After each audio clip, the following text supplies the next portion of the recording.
from Israel and the Galilee. Let me see if I can fix this thing a little bit.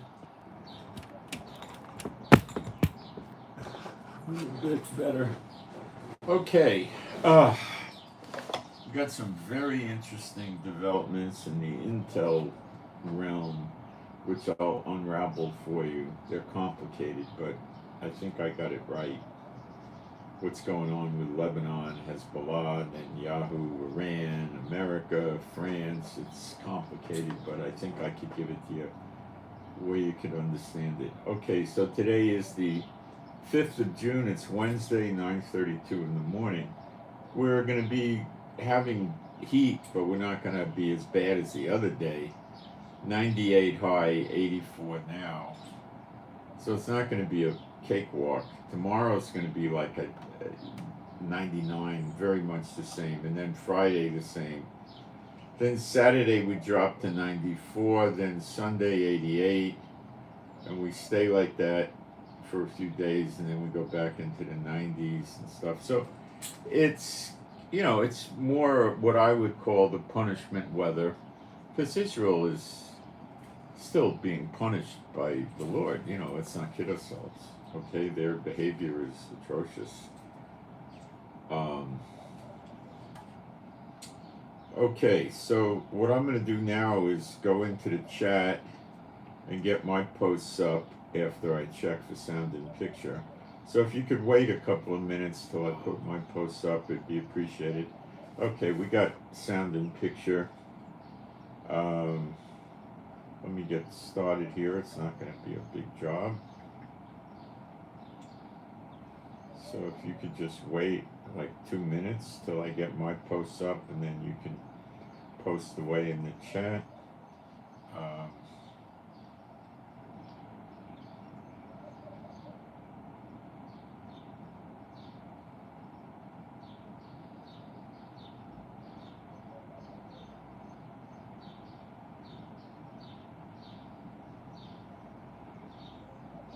Almost done, guys. Just wait another minute or two before you post.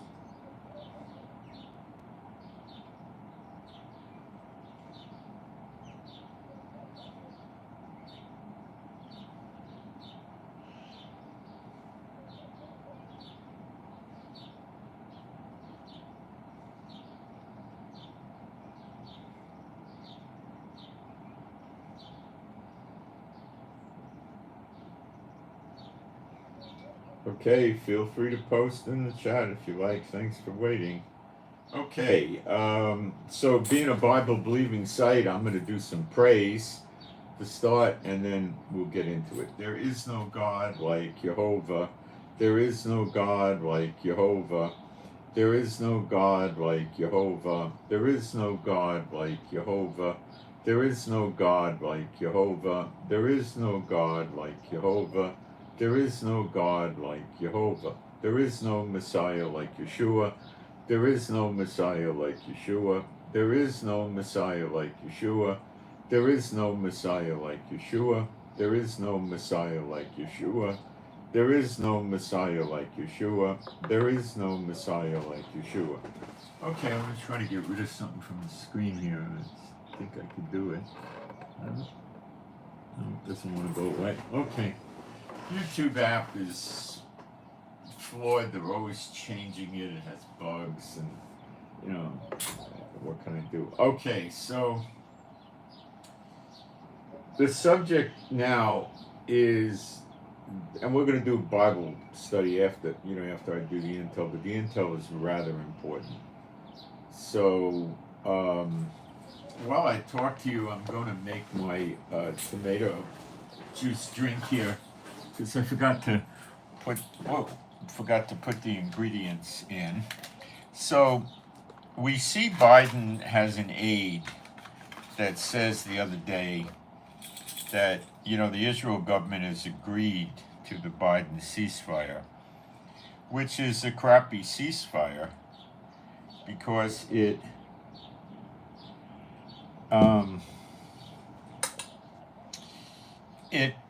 causes Hamas to release an undisclosed amount of hostages in the first phase.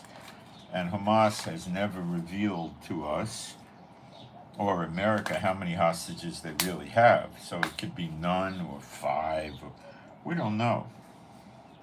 Okay? So that is the first problem. How many hostages do these characters have that are alive?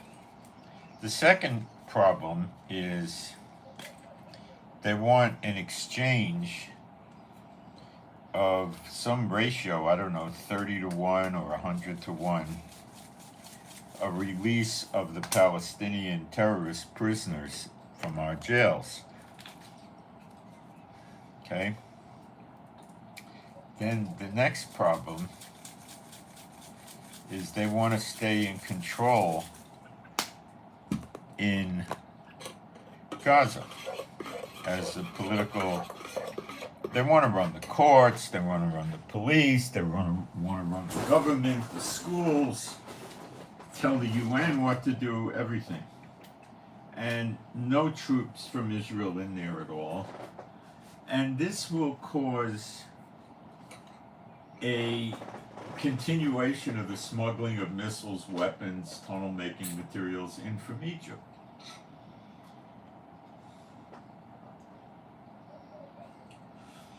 If Israel troops are in Gaza,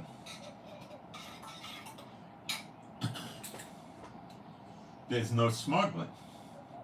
So while Hamas would still be in control, they couldn't do much. Their hands would be tied.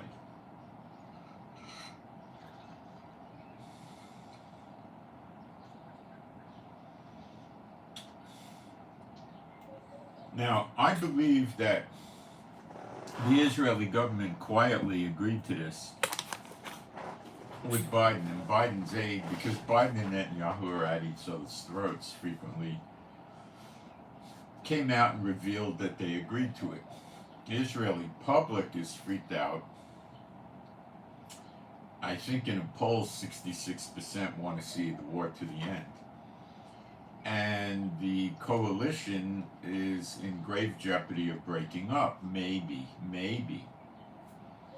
So let's not listen to their words only, because that's how we get deceived. They're all accomplished liars, or they'd never be put into a position of a head of state or a responsible position like Secretary of State or Defense or something like that. Okay. So yesterday, 2 American B-52 bombers took off from the UK and flew right to the coast of Lebanon on the Mediterranean. I don't think they crossed into Lebanon, but rest assured, Lebanon knew they were there.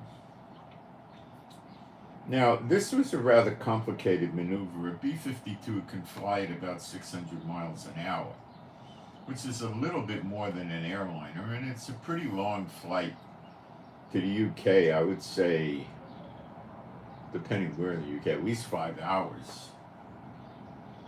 Okay, about five and a half hours each way.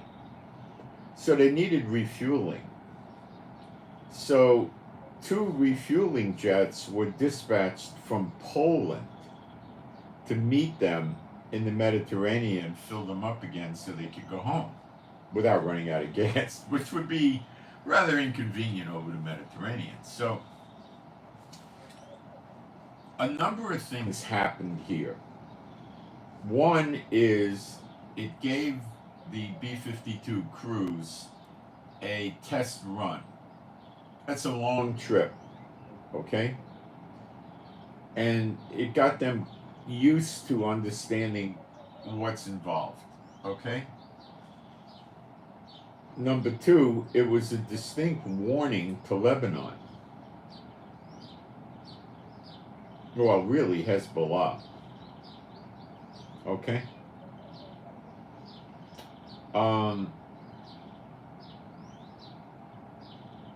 Now, we need to understand Lebanon is heavily run by France. France has deep vested interests in Lebanon for many years. Okay? Of course, they don't ever want to see Lebanon be part of Israel. That would be revolting to them. Okay? They don't want to see anything like that. So what? But they don't want to see a few things that are on the way. One is they don't want to see Lebanon get ripped up by Israeli missiles and bombs, and tanks and mobile artillery and soldiers and mortars and shoulder fired rockets and everything else. Okay? The Lebanese government is playing the game. Well, what are we going to do? We're afraid of Hezbollah, Yeah, Lebanon is not an entirely Muslim country. They got a lot of Catholics, Christians, other religions. They got a heavy influence of Muslims. Now, Hezbollah is a radical Muslim state run by Iran. France and Iran are not kissing cousins or anything like that. Now, before this happened with the B-52s, we saw France step forward, remarkably, I might add, because Macron's such a wimp, saying that, Lebanon or Ukraine could shoot, weapons we give them into Russia. And all the NATO countries, many of them are going along with this. Not every one, but many of them. Including Macron. He's on board. He's telling his people we got to prepare for war with Russia. I mean, he's all in against Russia all of a sudden, right? Usually he's a wimp. So I think him and Biden had some meetings, probably Biden's staff, not Biden, the Secretary of State, Secretary of Defense, well, the security guy, Jake Sullivan, and maybe others. So Macron says, yeah, I'll come aboard with you on Ukraine, no problem, right? Now, America since said that Ukraine can attack inside Russia with their missiles, but limited area.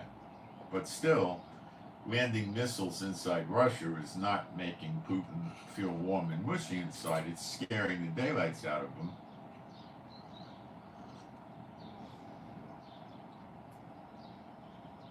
Ukraine has already, to date, about a week ago, has 3 F-16s and 3 pilots that graduated the American F-16 flight school. And they're already flying F-16s. Now, 3 is not a lot, but they can do damage. I don't think Putin's S-300s, S-400s are going to do very much to the F-16s. It depends how stealthy the F-16 is. Some F-16s get the same fuselage coating. Fuselage is an airplane term for the body of the aircraft, as the F-35, so it becomes somewhat stealthy.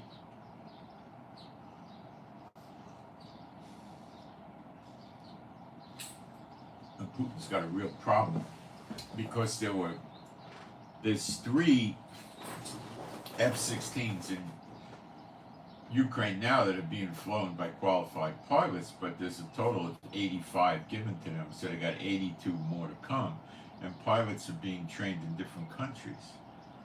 And they're getting long-range missiles and missile defense systems and stuff like that. So Putin is being painted into a corner, and I think unexpectedly so. I don't think Putin planned on this. This China, Iran, Russia didn't figure this one out. So they're confused and they don't know what to do, but they know they got to do, otherwise Putin is in jeopardy of being overthrown, executed, thrown out of office, replaced, I don't know what. And Putin just fired his longtime head of the military, Shogu, or Shogi, whatever the guy's name is, who is a friend of his, or used to be a friend of his, and has been in office in that position for decades, I think. So Putin needs a change. The expected version of what Putin will do is assemble massive forces and push into Ukraine and drive them out. But that might not happen. There's military advisors from different NATO countries already in Ukraine. He captured I think it was a French soldier the other day that was in Ukraine. So several countries like Poland, Estonia, I think Latvia are, preparing for war with Russia, fortifying borders. Germany is talking about drafting 900,000 soldiers and things like this. So Putin got a problem. But he's not taking quick reaction to it, is he? No. Putin operates like a chess player, similar to China. Before he makes a move, he's going to look at all the other possible moves his adversaries can make and then try to analyze what his best move is. Okay? Putin could not hold up against NATO with America. Without America, he's got a good shot. With America, no.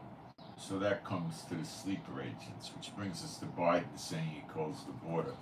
The governor of Texas, Abbott, said that's just a ruse, it's a joke, it didn't do any good. Other people are saying that they're now flying the what they call the illegals into America, who then file for amnesty. I guess flying them from Mexico, so the border closing doesn't mean anything. I don't know how true that is. It could just be rumor. I have no idea. None.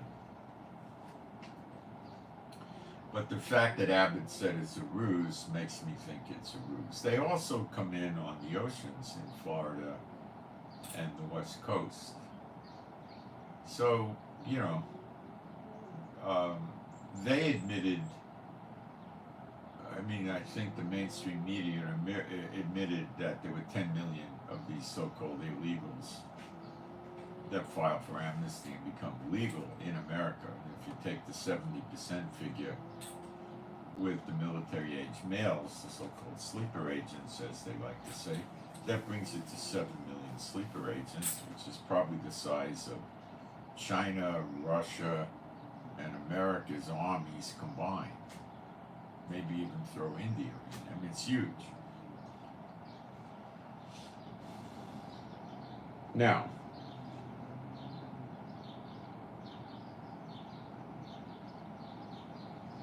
so Macron pivoted on Ukraine, and now Macron's worried about Lebanon, so he goes to Biden and says, hey, if the Jews go in there and start blowing that place up, what the heck am I going to do? Biden tries to come up with a plan. So this is what I think they did. They told Netanyahu, you go... Oh, aside from the B-52s, America activated, I think it's Indiana, one of the state's National Guard units, a big unit, not 100 guys, a whole squad, a whole division or something like that, of soldiers, and is bringing them to the Middle East. They had the goodbye ceremony with the politicians in the state. You're doing your country a service, we love you, all that, right? And they never said where they're going. Now, there's a reasonable amount of American troops in Kuwait. It's actually high. Bahrain, Qatar, UAE, I believe Oman, Saudi Arabia, and Jordan. So, why would he need more troops? Is he attacking Yemen? No. He's not ready to attack Yemen, the Houthis in Yemen, because he still thinks he can make a diplomatic solution. I doubt it, but he thinks Biden administration does.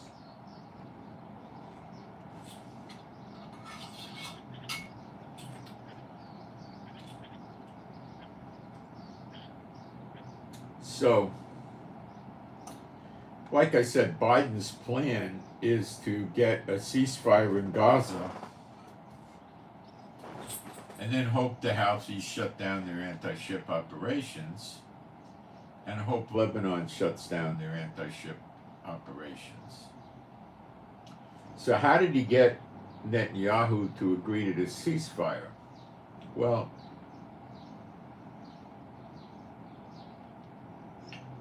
reading between the lines, he told Netanyahu, we'll help you with Lebanon. Now, B-52s are a funny animal. They're, what, I don't know, 50, 60, 70 years old. They got a bunch of them, but they don't build anymore. They can hold a massive amount of munitions, drones, bombs, missiles, tons of stuff. It's not a stealth plane. It's an 8-engine jet. I used to know a guy many years ago that flew him in Vietnam. He used to tell me he'd take the jet off and he used to shut his engines down and take inventory, turn them off and turn them on, because he had so many engines, 8. This only goes 600 miles an hour. It doesn't go supersonic, okay? Now, it, I believe, can hold 84 500-pound bombs. Is it 250-pound bombs? It could be, but I think it's 500.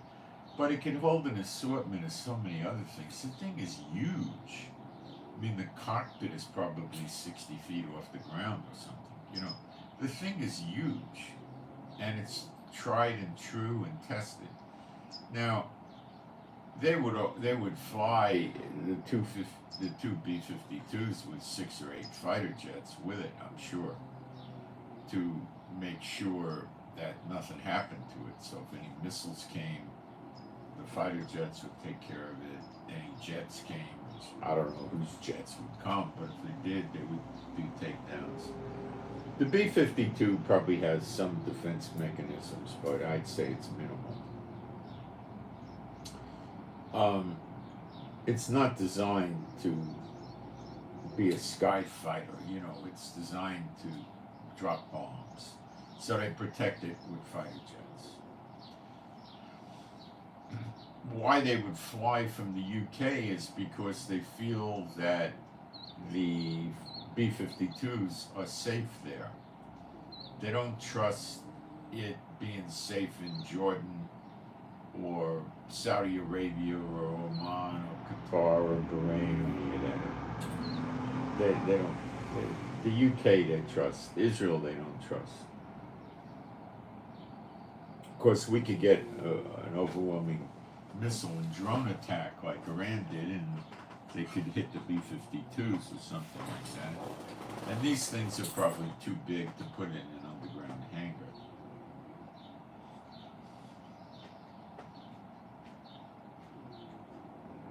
At the beginning of the war, the Americans went to the Israelis and said, regarding Lebanon, hey, if you want, we'll take care of Lebanon for you. You don't have to worry, just leave it to us. And Israel declined. Why, I don't know.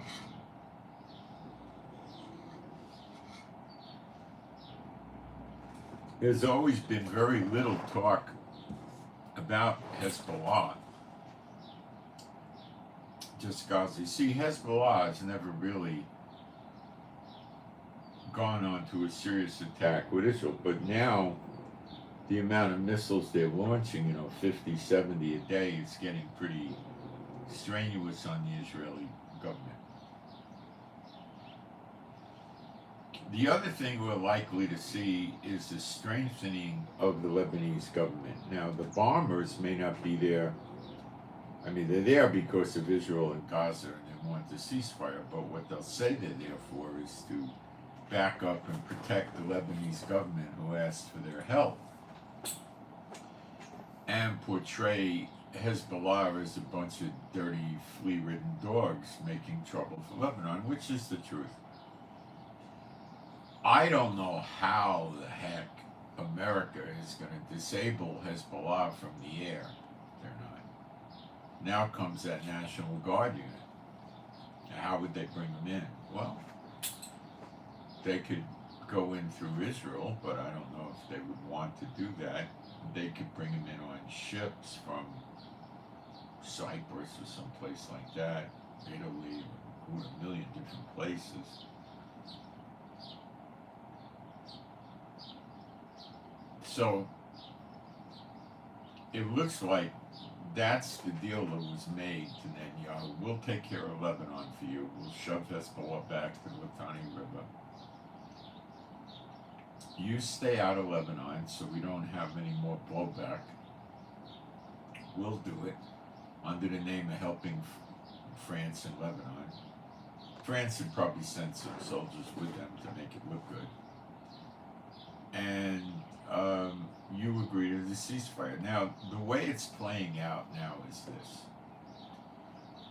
I'm assuming that Netanyahu probably made a secret deal with Biden to agree to the ceasefire, and Hamas is resisting it. They don't want it. They want a permanent ceasefire or no hostages. So they don't have a deal, and it's not going to change. So then Biden goes to the UN Security Council. And then what does he tell them? Well, Israel already agreed to the ceasefire. But Hamas won't agree. And they won't give the hostages back. So I want a declaration from the UN that's enforceable, that they have to abide by the ceasefire and give all the hostages back. Biden wants them all back, I guess. And what happens is a 6-week ceasefire, and Biden behind the scenes tells them, oh, the war will never start up, don't worry. Okay? Then when it's over, if this works, it may not work, because if Hamas objects to the terms of the ceasefire, it is likely that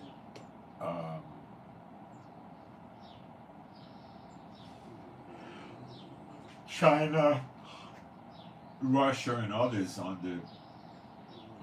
the Security Council will veto it. And then Biden's run out of tricks again, which is probably what's going to happen.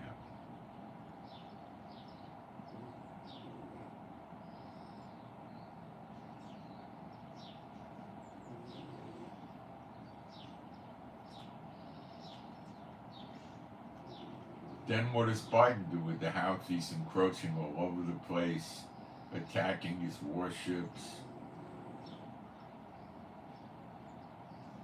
He either decides to say something along the lines of, well, I'm going to give up with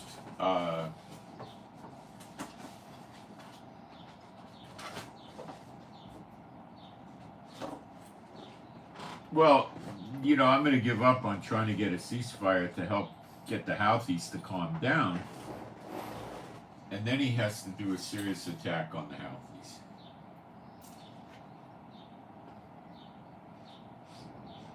And that's raise a large force and go in by air and ground and sea.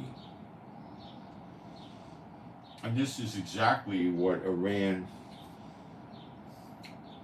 Russia, and China want. And it scares Biden.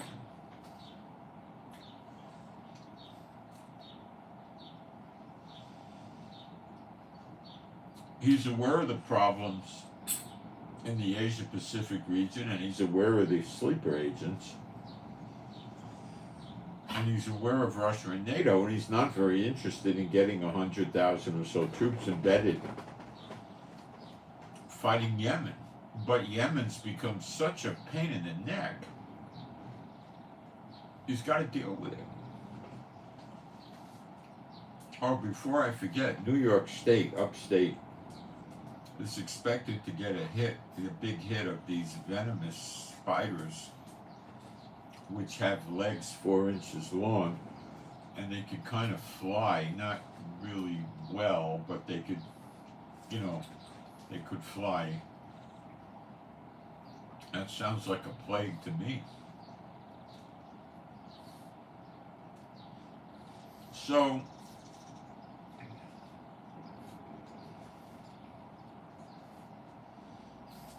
the way Biden sees it is they tell Hezbollah they're helping Lebanon, they're sending troops to stop the destruction of Lebanon, and it's your fault because you're attacking Israel because they retaliated against Hamas, who massacred their people on October 7th. Now comes Iran.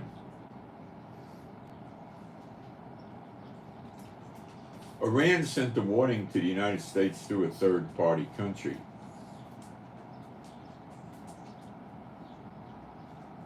And the warning said that if Israel invades Hezbollah in Lebanon, it's going to start a regional war, and Iran is going to be directly involved.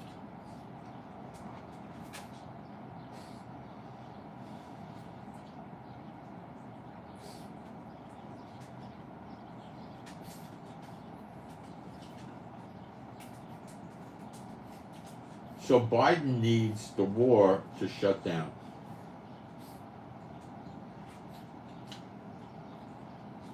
He needs the wars to get better, not worse, for his election.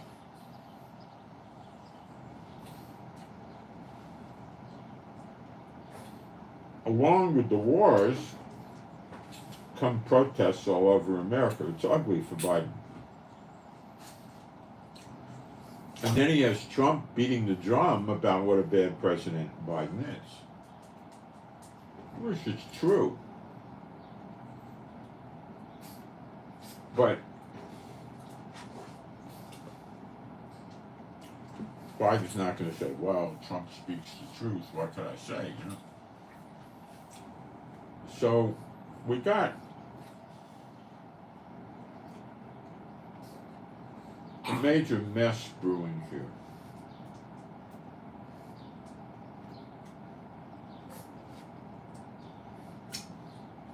If he can convince Hamas to take the deal, he doesn't have to go to the UN.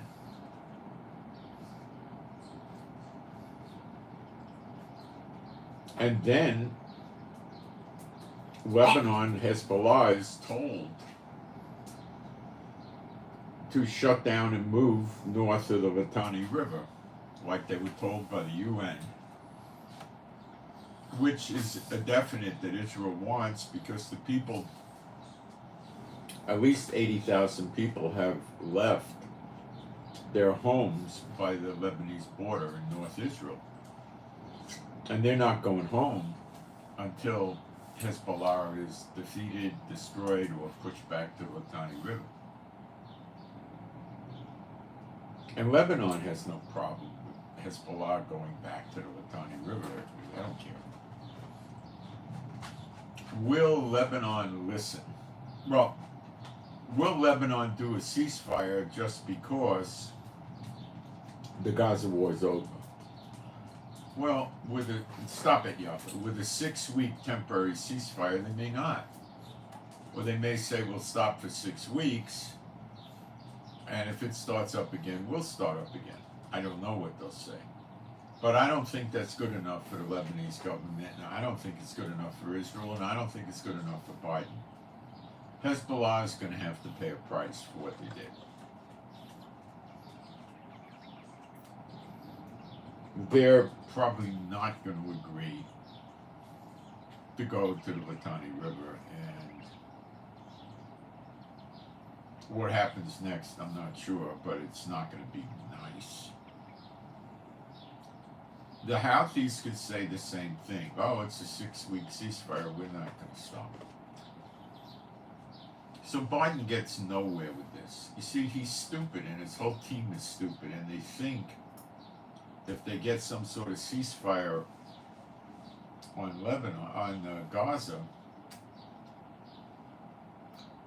that these other idiots are just going to back off, and they don't take their orders from Biden, they take them from Iran, who pays them and gives them the weapons. So it doesn't look likely they're going to sacrifice their powerhouse position where they're influencing politics around the world.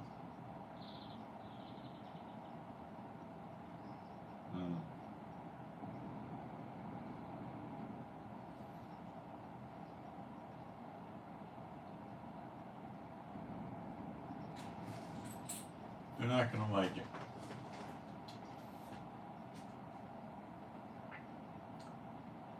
So the knee-jerk reaction from Hezbollah will be, oh, you mess with us, America and France, and we're going to take out Tel Aviv and all this stuff, you know.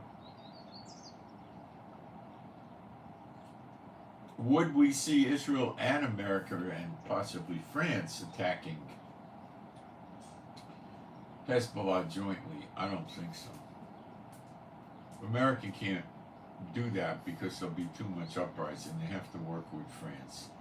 So France is constantly saying, give us help. We're afraid of Hezbollah. They're too strong. We can't control them. And Israel's told America and probably France and other countries, look, it's too much. We got to get rid of them now.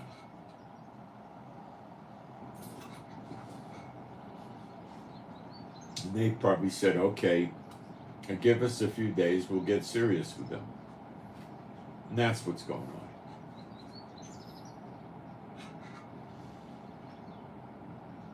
The fact that we saw 2 B-52s fly to the coast of Lebanon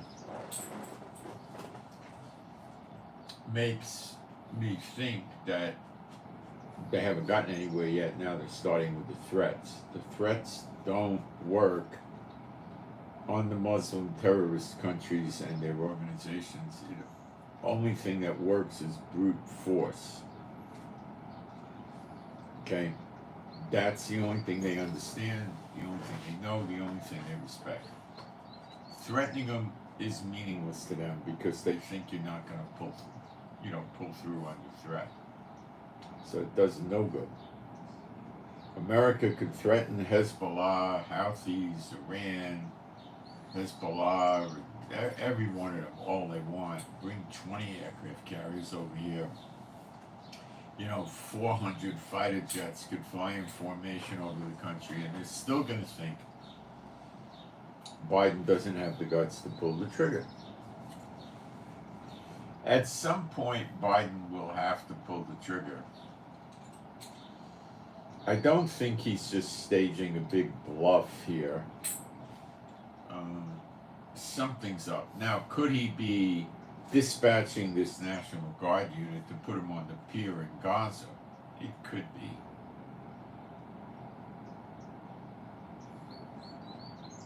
But I'm more looking at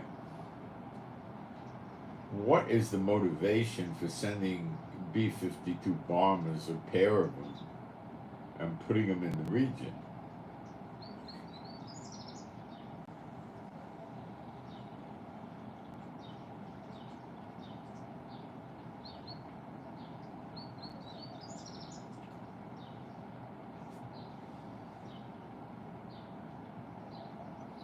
Something's up.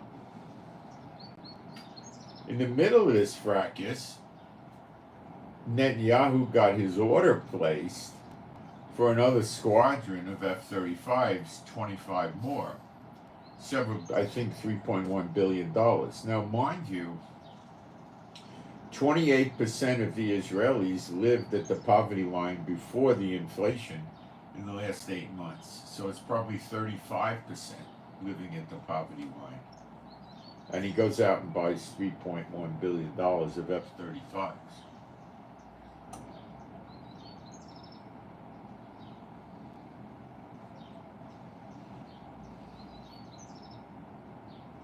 That's our boy, Shmukinyahu, and the people vote for him. He pays them back by holding their nose to the grindstone.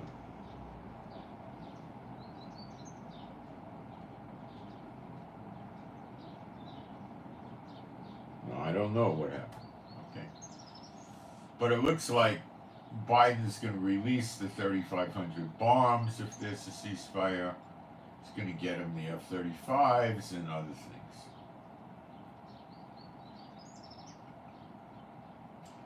It would not be a lot of work for America to take out Hezbollah. They could severely crimp this style in the air.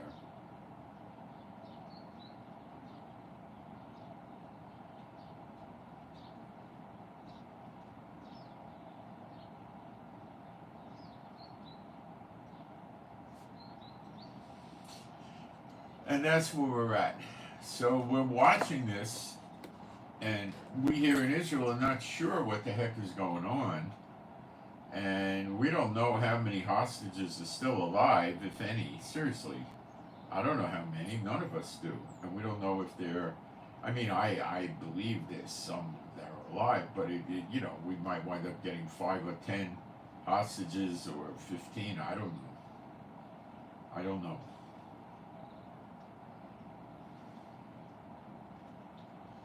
Don't know what's going on completely. Israel should have no treaties with any of the heathen nations of the world, especially the ones surrounding them. But the Hezbollah rockets started a lot of fires in Israel, destroyed many acres of land. The fire department has things under control, and many fires were started in South Lebanon. The land's parched and dried out now. Many fires were started up there too for them, so they suffered from it also. Did Israel intentionally do that? I don't know. No idea one way or the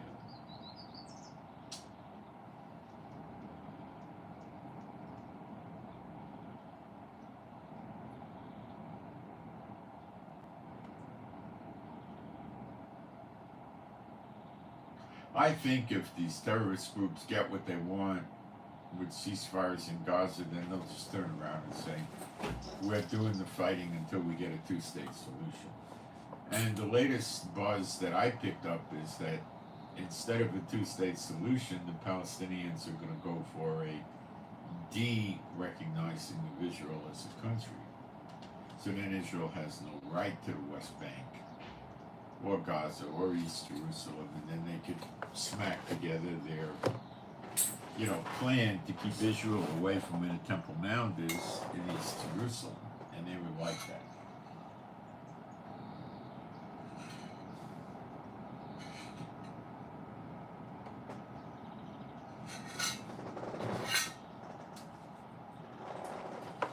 I don't know what Netanyahu would say about that, but time is getting very short. All right, I want to talk about Gog and Magog. I was thinking that Gog and Magog coincides with the tribulation, and the appearing of the Son of Man is at the close of Gog and Magog, and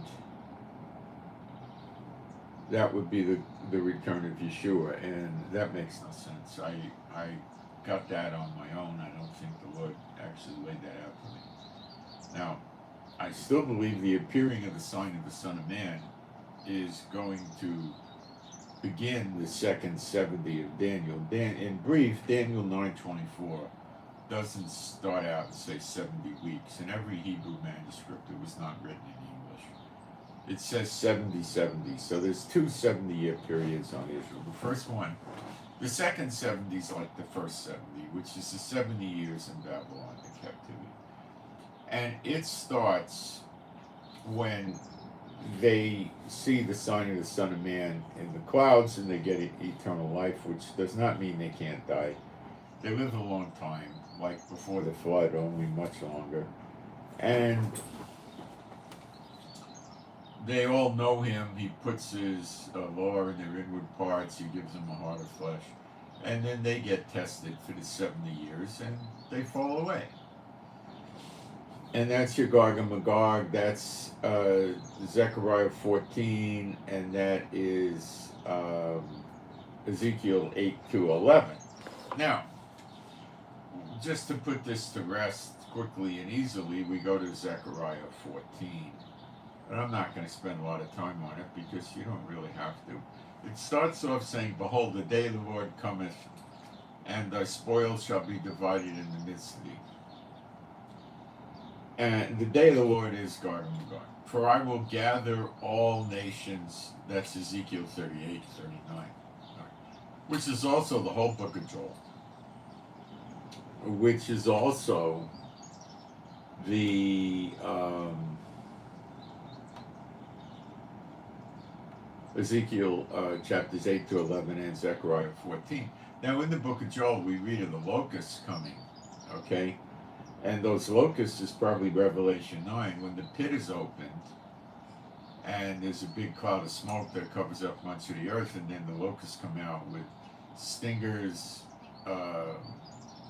like a scorpion and some like a serpent. Okay? But the beast doesn't come out then. We see the beast come out in Revelation 13. He goes through the sea.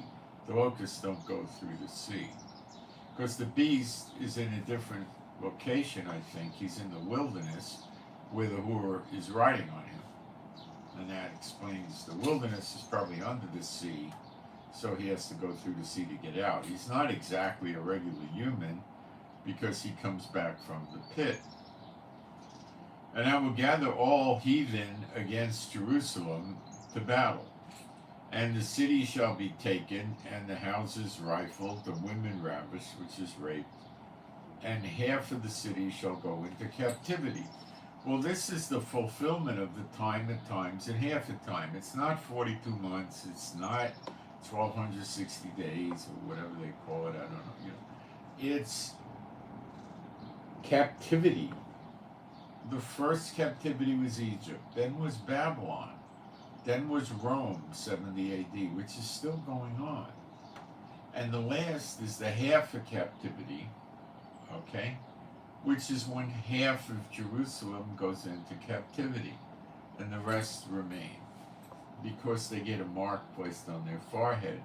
And you could read about that in Ezekiel chapter 9. Then shall the Lord go forth and fight against those nations as when he fought in the day of battle, and his feet shall be found. His feet shall stand in that day upon the Mount of Olives, which is before Jerusalem on the east.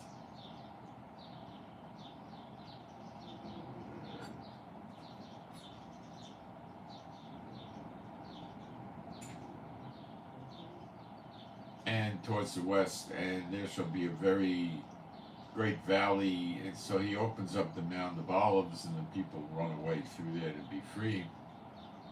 And you shall all flee through the valley, and it talks about that. And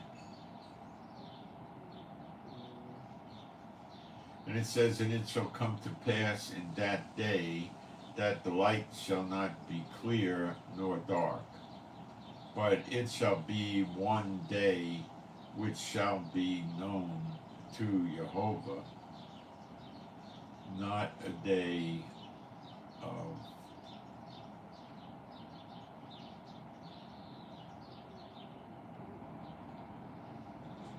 not day nor night, but it shall come to pass that at evening time it shall be light.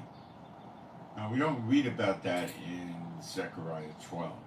It shall be in that day that living waters shall go out from Jerusalem, half of them towards the former sea and half of them towards the hinder sea, and apparently these waters pass from under the throne in the next temple.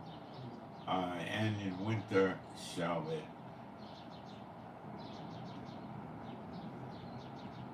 it be. And Jehovah shall be king over all the earth in that day. So there's no beast running around yet. Got it? Shall there be one Lord and his name one?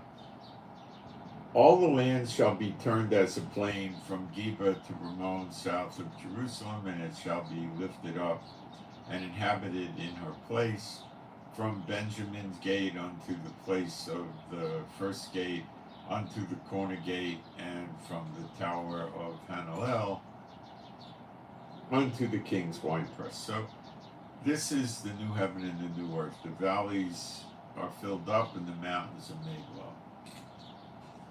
And men shall dwell in it, and there shall be no more utter destruction, but Jerusalem shall be safely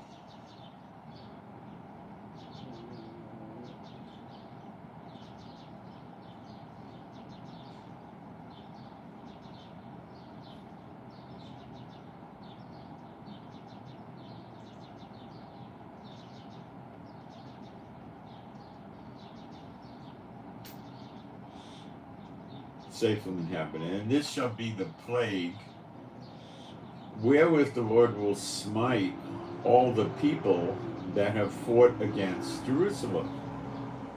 Their flesh shall consume away while they stand upon their feet, and their eyes shall consume in their holes, and their tongue shall consume away in their mouths. Now this could be the fire or the lightning coming from the two witnesses. It could be something the glory of God of Israel does, or Jehovah does. I'm not sure.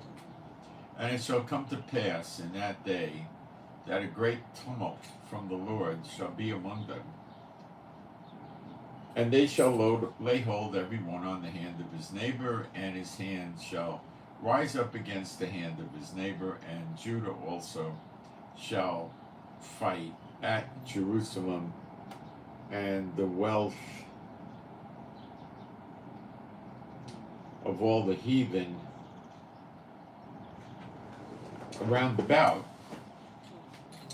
shall be gathered together, gold and silver and apparel in great abundance, and so shall be the plague of the horse and of the mule and the camel and the ass and all the beasts that shall be in these tents as this plague. And it shall come to pass that every one that is left of all the nations which came against Jerusalem shall even go up from year to year to worship the King, the Lord Jehovah of hosts, and to keep the Feast of Tabernacles.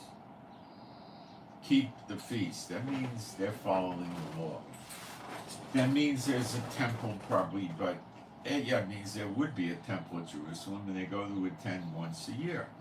Now, in New Jerusalem, there's no temple. And Yeshua does, in the order of the high priest in the order of Melchizedek, doesn't need to do continual offerings. Did it once, and that's for all time. So this does not have any sort of a millennial aspect to it whatsoever.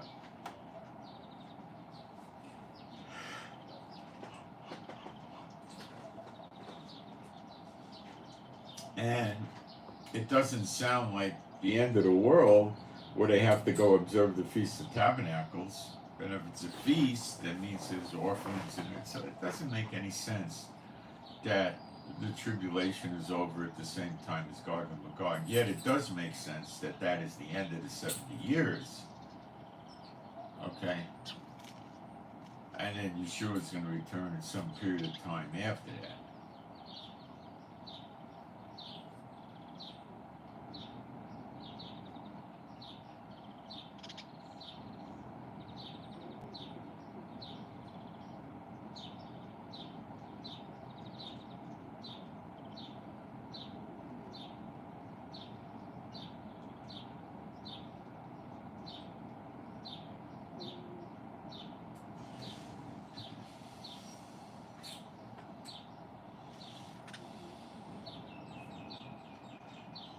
And it shall be that whosoever will not come up of all the families of the earth unto Jerusalem to worship the King, Jehovah of hosts, even upon them shall be no rain. So,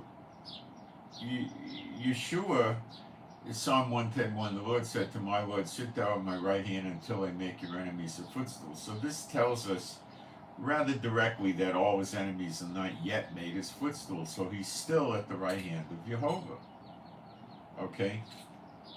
And it says that they'll have no rain. Well, who do you know stops the rain but the two witnesses? So it looks like they're still around. They haven't gotten killed yet. And they do get killed before the return of Yeshua. So this is not coinciding with the return of Yeshua. And if the family of Egypt go not up and come not, that have no rain, there shall be the plague wherewith Jehovah shall smite the heathen, the goyim, that come not up to keep the Feast of Tabernacles. This shall be the punishment of Egypt and the punishment of all nations, all heathen nations, that come, that don't come,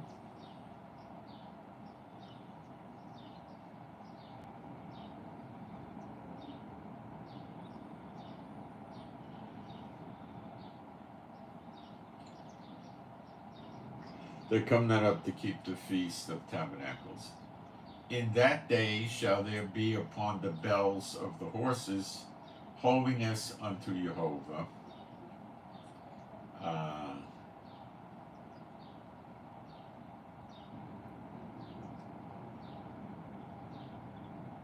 And the pots in the Lord's house, so there still is a temple, they're still doing the sacrifices. New Jerusalem's not here. The pots in the Lord's house shall be like the bowls before the altar. Yea, every pot in Jerusalem and in Judah shall be holiness unto Jehovah of hosts, and all they that sacrifice shall come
Okay, so Gog and Magog is going to precede the tribulation.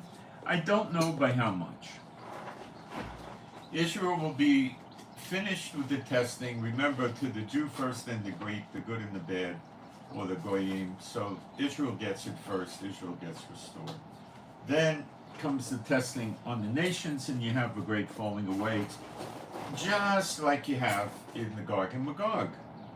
Read Ezekiel 8 to 11 and you get it in more detail. Okay? And that's what the tribulation is. They're no longer going to go to Jerusalem, observe the Feast of Tabernacles and stuff like that. So they get no rain. No rain means famine, and that's behind the no man can buy and sell without the mark. In other words, you're not going to be able to buy food. That's the thought that I put into that. Now, the tribulation doesn't affect Israel. Not to any great extent. Gog and Magog does, but that's not the tribulation. There's no beast, there's no false prophet, there's no mark of the beast, no talking statue, none of that. It'll happen after.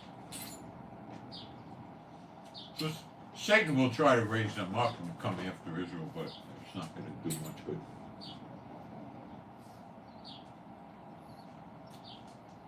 Okay?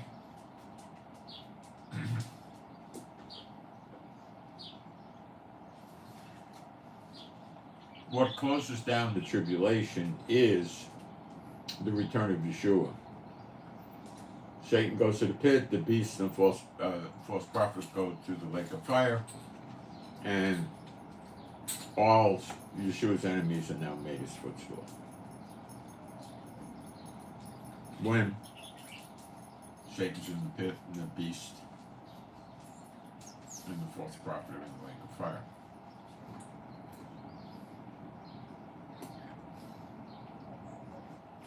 Then he returns. with New Jerusalem, and we go through the millennium, and then after the millennium is over, Satan's released again. And that's a test on the nations outside of New Jerusalem that are been living in, relative peace and relative, nice life.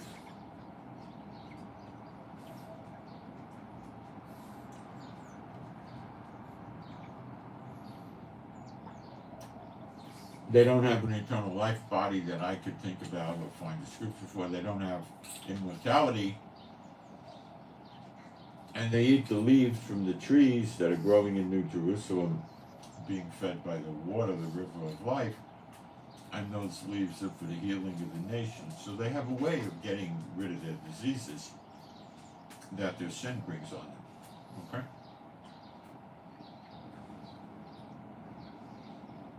And then they get tested, and many of them are going to fail.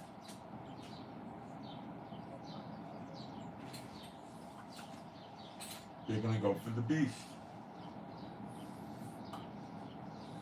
The two witnesses will prophesy. They kill him. Then they raise from the dead. Great earthquake. Many give glory to God. A remnant. So the many that give remnant to God will be the restoration of all things, because they're supposed to. And then they go back to heaven to be with their Father, which is again a restoration of all things. And then it's time for Yeshua to come down to earth with New Jerusalem.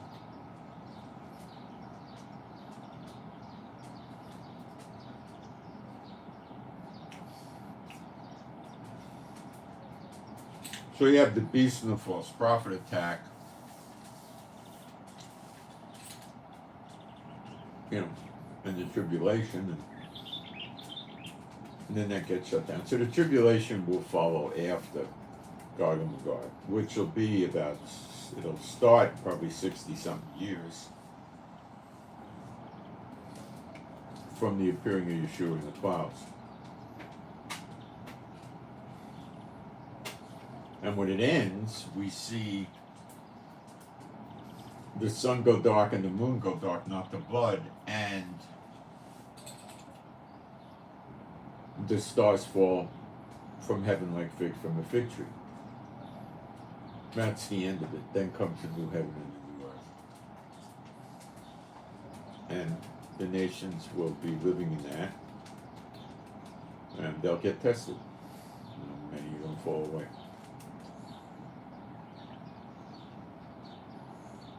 Now, I believe when the sun goes dark and the moon turns to blood with nothing about the stars, that's the onset. Well, that's the day or the time when Yeshua will appear in the clouds, because it says before the great day of the Lord. It also says Elijah will come before the great day of the Lord. That's pretty much about now.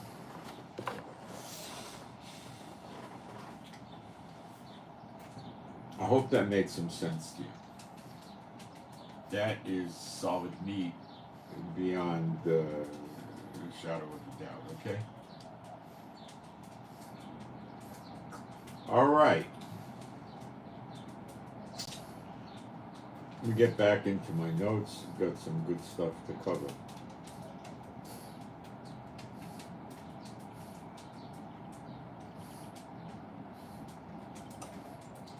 Let's do Zechariah 2, and we'll start looking at things pertaining to Elijah, little details that most people have no concept of. Verse 1, Zechariah 2. I lifted up my eyes again and looked, and behold, a man with a measuring line in his hand, that said, Whither goest thou? And he said unto me, To measure Jerusalem, to see what is the breadth thereof, and what is the length thereof. And behold, now the Jerusalem we're going to get in the quite close future is much larger than what we've had before. People have broken this down. It's quite a bit larger. And behold, the angel that talked with me went forth, and another angel went out to meet him, and said unto him, Run and speak to this young man, saying, Jerusalem shall be inhabited as towns without walls, for the multitude of men and cattle therein. Now, why would the angels be told to just go tell some guy walking down the street, chewing gum and whistling, hey, look at this, I believe that's Elijah with his eternal life.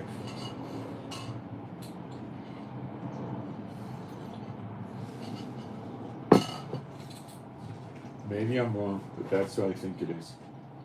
For I, saith Jehovah, will be unto her, Jerusalem, a wall of fire round about, and will be the glory in the midst of. Now that's kind of like reminiscent strongly of the glory of God of Israel in the wilderness with the children of Israel. By night, he made a cloud. It had like a mushroom pillar, and it spread out like a mushroom, over them.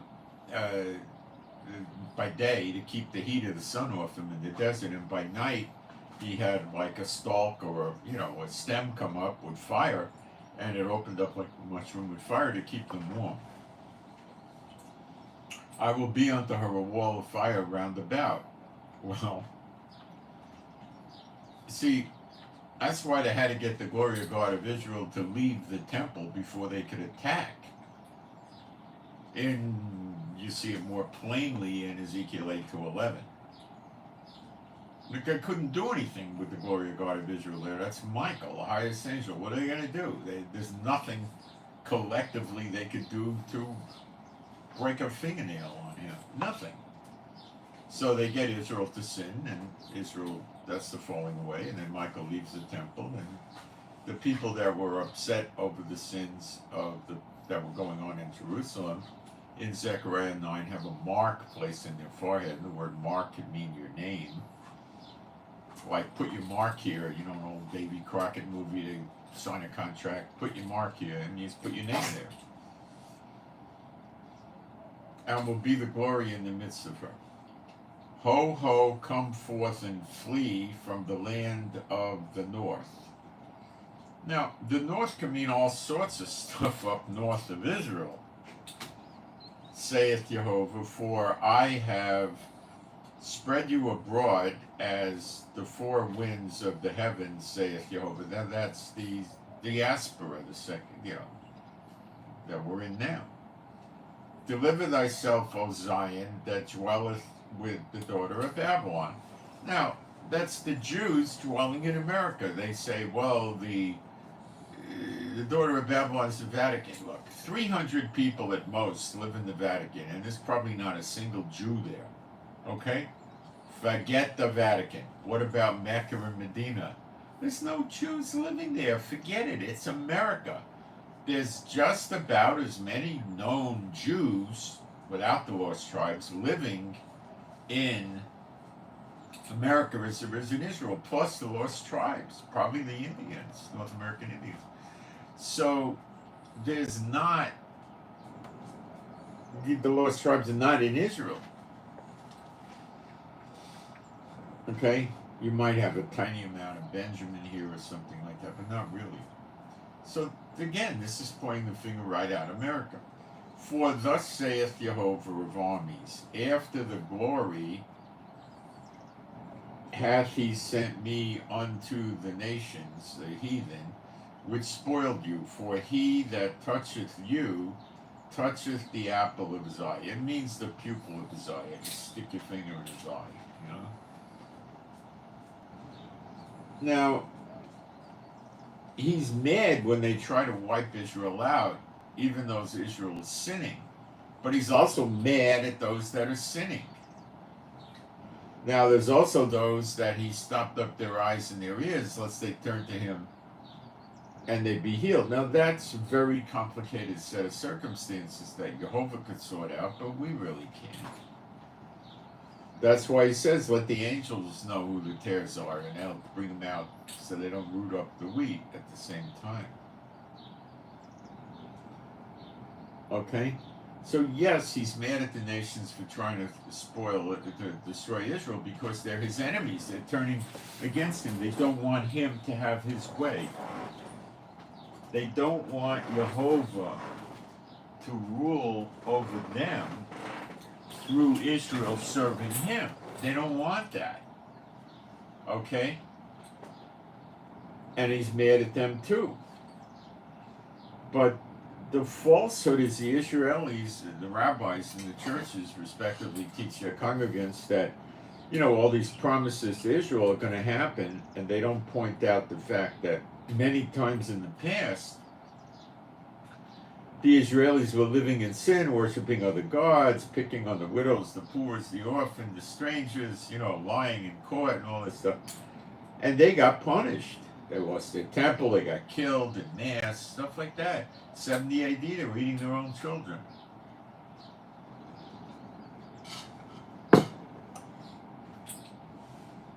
What we read after Zechariah 12 is the poor are going to be the ones, the downtrodden, the stumped over one, the feeble ones, and the house of David. They're the ones that are going to get saved. Okay? They're going to get saved. Why? Well, what happens when you get rich? Well, you get a big mansion. I went through this, okay? And then you start having servants. And then you start having lawyers. And then you start suing people if they mess with you. And you start doing this and you start doing that. And what happens is you start getting pumped up. No, I wasn't that pumped up, but the Lord let me live like this for a number of years. And I never got that rich. I had a very high income, but I never accumulated millions and millions.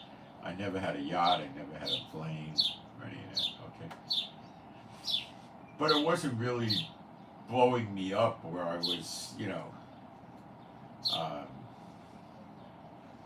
all kinds of walking tall and proud. Those are the Satan bots that think God's been defeated by Satan. They can do what they want, and they're going to live forever and go to heaven or whatever the craziness they think. And they walk around like that, and they do whatever they want to anybody who's not a Satan bot.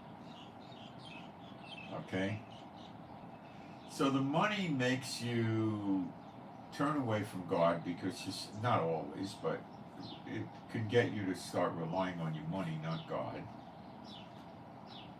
It can get you to have confidence in yourself, not God. It gets you to love the world. I mean, I had a place, it was in a crappy country, and it was in a state. I mean, I lived in a gated community with armed guards. They ride around with a shotgun on a motorcycle, and they were at the gate. They had like a bulletproof guardhouse. It was not a friendly country. It was a dangerous country. And, I'm kind of cut out for that. It didn't bother me. I'm like a warrior, So, I had 4 or 5 bodyguards, depending on where it went. I had 2 armored cars, one half armored and one full armored. The half armored had laminate placed on the windows, so made the windows bulletproof, not for rifles, just pistols. Generally, they're not going to take a pistol and try to shoot you through the door of the car. In most of the world, not America, they're using low caliber handguns, 9mm and below. They don't usually, sometimes they use a 40, but they use the low speed one. So you start shooting that through a car door, and it's not going to go that well. And the laminate goes down below the door sill, the windowsill, probably by about 4 inches. So you get a pretty good amount of coverage anyway. The other car I had was full armored, everything. Armored glass, body panel, everything. It was Kevlar, it was armored. And they're a pain in the neck. The tires wear out like you wouldn't believe. The brakes wear out. You got to watch your drivetrain. And the car gets sluggish. It doesn't handle right. You got to change the shocks and the springs. And they're not fun, And the windows go down a little bit. you know, and this car wasn't designed to stop rifles either. It, I think we beefed it up. Maybe it would stop an M16 or something like that. But the gun of choice in most rat-hole countries is the AK-47. And that's a hard round to stop. It's 2,450 feet per second with a 125 grain bullet, and it's powerful. It is. And they come in 40 round clips, and the bad ones have them on full auto. And when they want to smoke you, they drop a whole 40 rounds in the car. It takes about 3 seconds, maybe, and they're all bullets are flying all over the car. So you can armor a car to stop rifles, but the what that does to the car is it makes it even worse. It's hundreds of pounds more. You're getting like 28 millimeter glass that doesn't go down at all. So if your air conditioning goes out, you could choke to death in the car. Well, you're not going to choke to death, but you can't even crack the windows. Now you can. Some armorers will buy big motors. They make big motors for this glass, and you can get it to go 2 or 3 inches. Yeah, that you can do. They used to put bullet shooting portholes in the car. They don't do that anymore. I don't see that anymore. That's years ago. They had a metal porthole in the car you could open and put your gun in and shoot out, but they don't do that anymore. They armor the battery. They armor the radiator. They give you crazy tires, like, 10, 16 ply tires, that the walls are so rigid. If you shoot the tire, the walls will keep you up, and you could, go 10 or 20 miles. So they armor the roof so they can't stand up on a bumper and shoot down into the roof. They armor everything.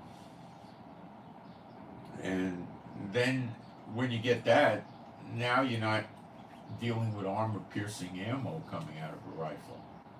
Now, that's rare, but sophisticated terrorists and stuff like that know all about that, and it's not that hard to get your hands on armor-piercing ammo, and then they can get that. So if you want to armor your car against armor-piercing ammo, now you got a car like Netanyahu or Biden, and you got to just about rebuild the whole car to handle that weight.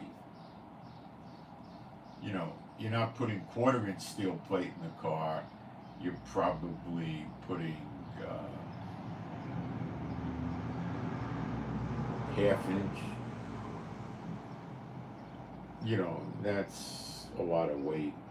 And the car's not like a regular car anymore. It gets sluggish. It's not going to go fast. It won't accelerate. Worse is it doesn't brake right anymore. It doesn't turn right. It's, So anyway, and then we had maids, and we had a gardener that came to work every day, just worked on the property. We had 3 outbuildings. We had an outside kitchen, which had a barbecue grill, a big one. It had a few walls on it and a ceiling, so you could go out there in the rain and barbecue. And then we had a regular kitchen. We had the maids, so every day they'd clean the house. They'd clean all the rooms, all the bathrooms. And when we wanted to cook, my wife used to make the meals, pretty much. She'd go shopping with the maids and the bodyguards, and they'd get the food in the open air market usually, and come back, and we stored it, and then she would she would do the cooking usually, and then we ate, and then when we finished eating, we just walked away from the table, left everything there, and they cleaned up. It was nice.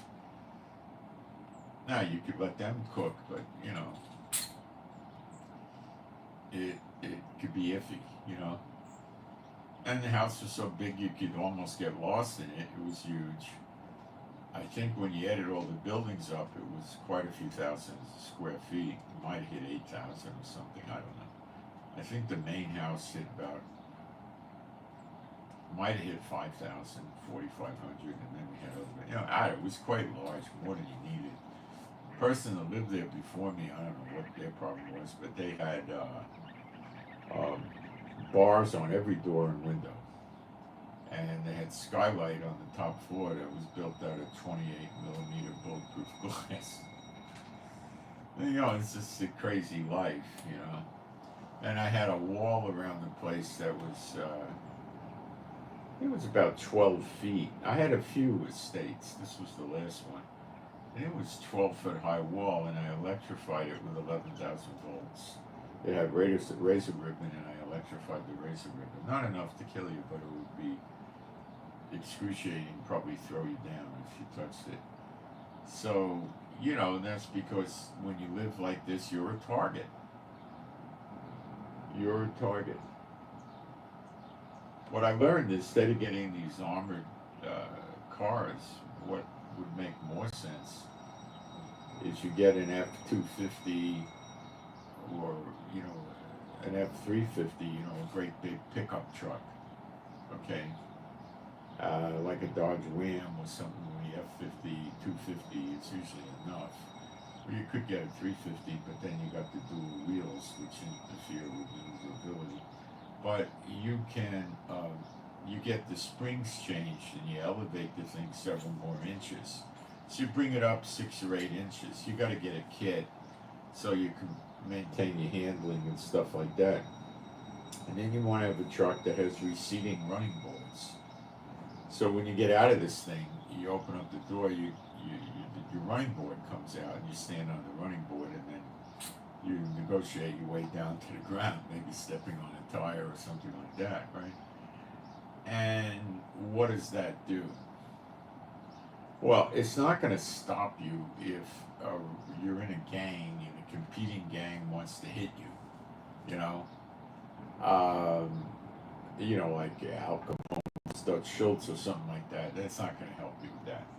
But with the common run-of-the-mill criminals and street gangs, they can't take your car out because they can't climb up. You're too high up. They can't see you in there. Now, they could yell at you or something like that and try to shoot through the door, but, that's not something that they like to do. What does that get them? They still can't get to you. They can't steal your phone and your money. What are you going to do? They can't do anything. And that's really all you got to do. You don't need these other cars. But you got to raise the car up noticeably so they can't see in your window and they can't climb up. So you need the option on the truck where the floorboards come in and out electronically. If you have a floorboard that's out all the time, they could grab it with their hands and try to get them way up. You got to make sure there's no way up. And then you could put fender skirts in your wheel wells to make sure they can't stand up on a tire and get in there. And this is you're worried about being stopped at a traffic light. And then you better make this truck very, very, very secure so it doesn't get stolen. And there are things you could do to make that happen. Instead of using one of those crook locks in the steering wheel, have somebody take 1/4-inch steel and make a brace and rivet it into the floorboard, and then take a big thick chain, like 5/8 inch chain out of hard steel, and run it through your steering wheel and through this piece you put in the floor, and put a real big heavy lock on it. And that is going to make it a problem for them, because then they got to use an angle grinder with a diamond disc. They may need 2 diamond discs to get through this. And you could use those chains they use to secure $30,000 motorcycles, and it's going to be 5 minutes with an angle grinder in the street, and people are going to say, "What's this idiot doing?" And so the cops will come. So you could do that, and that stops them from doing too much. You could also put one of those things in, like a hidden switch, that stops them from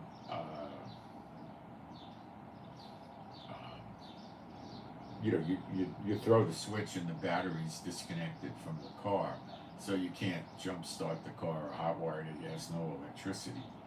You've got to find the switch, and that takes more time. And then you want to go to somebody and have the locks changed on the car to some real serious lock that you're not going to be able to go and take a tool and punch it out. Some very serious lock put in the door. And you for sure would want to laminate the glass with bulletproof glass in the truck. That does not add any reasonable weight to it. And it does give you an extra measure of protection in case they do try to shoot at you. They're not going to shoot through the door. Shooting through the door is stupid. It's going to ricochet, it's going to deflect. They don't do it. You're talking street punks, you know? So you put that laminated plastic on all your windows, and you could stop pistols with it without any problem. And you're going to add, I don't know, 15 pounds of weight to the car. You never notice it. You wouldn't notice it. And that stops, you know, all the glass in the truck, and that's it. And they can't hit the car and assault the window with a hammer. It won't work. It'll just shatter. They can't shoot through it, and you don't really have to worry about them shooting through the body. If the driver is really worried, they could get Kevlar panels and just stuff it in on the door. But they don't do it. You don't have to worry about that, you know. So, you know, I learned a lot of stuff, but, you know, it's, you could have a whole lifestyle, you know, like you take a Netanyahu or a Biden or somebody like that, and then they don't have to worry about people coming up with guns and shooting them. Well, they got to worry about a rocket launcher, or they got to worry about a mortar or a bomb, or poisonous gas, or flamethrowers. You know, it never ends. You know, it never ends. And then when you have bodyguards, you got to worry about your bodyguards robbing you, and that happens a lot. Yeah, it's crazy. So money can drag you down. You get arrogant. You can, not everybody, but you can get arrogant, and you can get nasty, and you could start being nasty and mean to people. Not everybody will do this, but it's, you know, the Satan bots are gunning for you all the time when you got money. Constant. So, is it really worth it?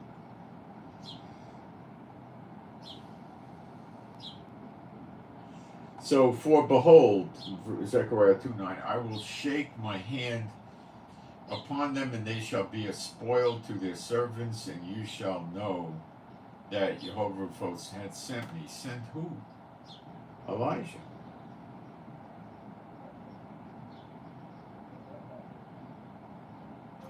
For behold, I will shake my hand upon them, and they, this is Jehovah, and they shall be a spoil to their servants. So you were serving them, and they're going to serve you. And you shall know that Jehovah of armies had sent me. I can't think who else it would be other than Elijah. Sing and rejoice, O daughter of Zion. For lo, I come, and I will dwell in the midst of thee, saith the Lord. This is the glory of God of Israel, who's that angel Michael, who the Lord put his name, Jehovah, inside him, in him.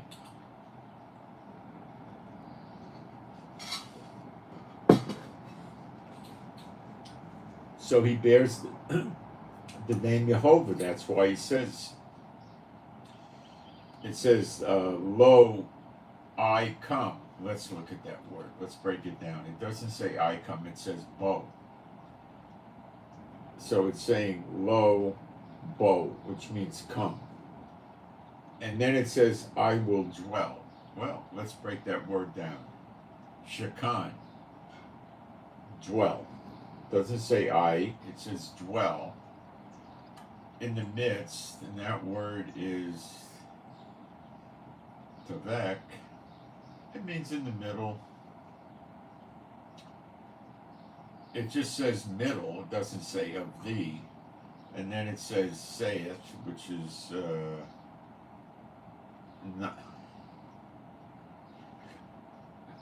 nam, which is to utter, to say. Okay, I go for that. Yeah. And then it says Jehovah. So you see how they add to it? It says, sing and rejoice, O daughter of Zion. Let's see what it says. It says Bat, which means daughter, Ben is son. Daughter of Sion, right? Okay. Which means parched place. For lo, bo, dwell. Come dwell midst utter Jehovah. Okay, so you see how they embellish it to make the doctrines. They're trying to make you think Jehovah's coming down to earth or something, a millennium. It's not in the scripture. Now, verse 11. And many nations, let's check the words here. Rav, yeah, much, many, saying, Goyim, heathen. So it's saying much heathens joined. It's okay, joined all to Jehovah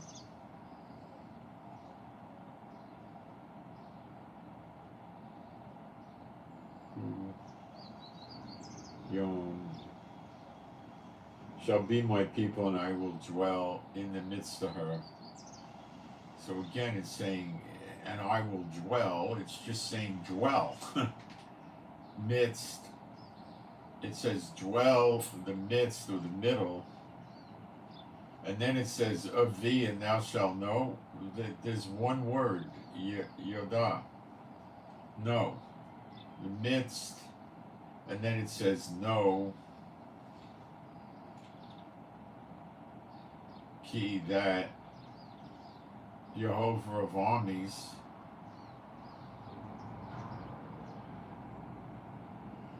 now there's a funny word used here, shaliach. They say sent. When FedEx comes to the house, he calls you on the phone. You go, mise shaliach. And then you say mise, you say shaliach, FedEx. No, he's the FedEx delivery guy. So then they translated had sent. It's more like messenger or sent one. Sent, and then it says me unto thee, and it's sent to. This is Elijah. And Jehovah shall inherit Judah, his portion in the Holy Land, and shall choose Jerusalem again. So this is, we have Judah and Jerusalem. So this is today's times. It's not when we get the land back, okay? I would assume. Be silent, O all flesh, before Jehovah, for he is raised up. Let's look at that.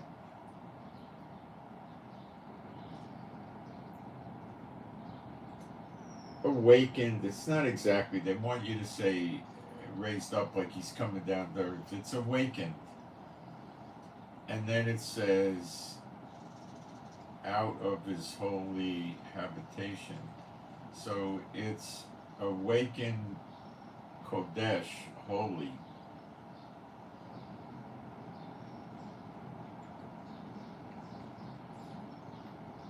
From, it does say that. From the dwelling. Yeah, it does say so. Yeah. It doesn't say he's coming to earth, but he gets up, gets some, it could be he does. It could be the visitation it's referred to, okay?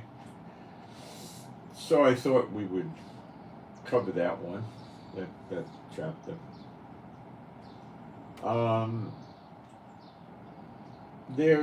I want to go through this again. I did it once. I'm going to do it again. I'm going to do it fast about the 10 tribes.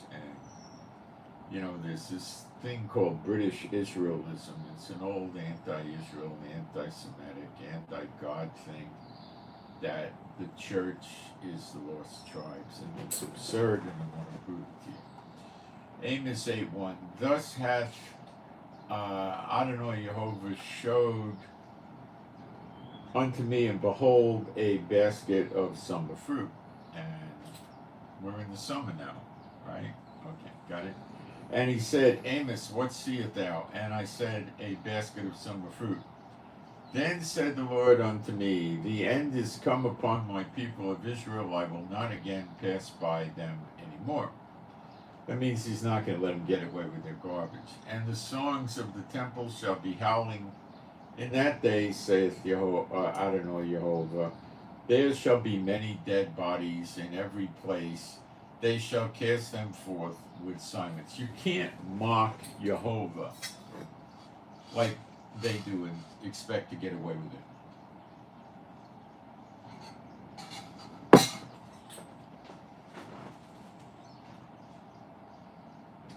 Hear this, O ye that swallow up the needy, even to make the poor of the land to fall, saying, when will the new moon be gone, that we may sell corn? And it's a new moon feast when you spot the new moon. So the day starts in the evening, but the feast could be the next day. So you spot the moon, and then the next day you prepare a feast, so you probably wouldn't be working. It would be a feast day. We may sell corn, and the Sabbath that we may go for, may set forth wheat, making the ephah small, unequal weights and measures, and the shekel great, and falsifying the balances by deceit, that we may buy the poor for silver, and the needy for a pair of shoes, and sell the refuse of the wheat. That's what they do here. They sell us the crap. We buy meat in the supermarkets, and I'm telling you, we buy sometimes the premium meat, and it's pure junk. I don't know how they can get it so bad. My wife got some duck breast yesterday or the day before. I can't remember. And she got it from the Arab supermarket, so it didn't have the rabbis salting it and washing it and then salting it a second time and washing it. It was pretty darn good, and she cooked it the right way too, so it came out really good. And it didn't have the fat in it and stuff like that. It was quite good. But we buy, like entrecote, which is a pretty good cut, and they ruin it. I think they sell the good meats, the good cuts of the meat, in special wealthy people's stores in Jerusalem, Tel Aviv, and Herzliya, where the rich live, Caesarea, maybe Netanya, and they can get, exorbitant money for these cuts, which the wealthy people don't care about.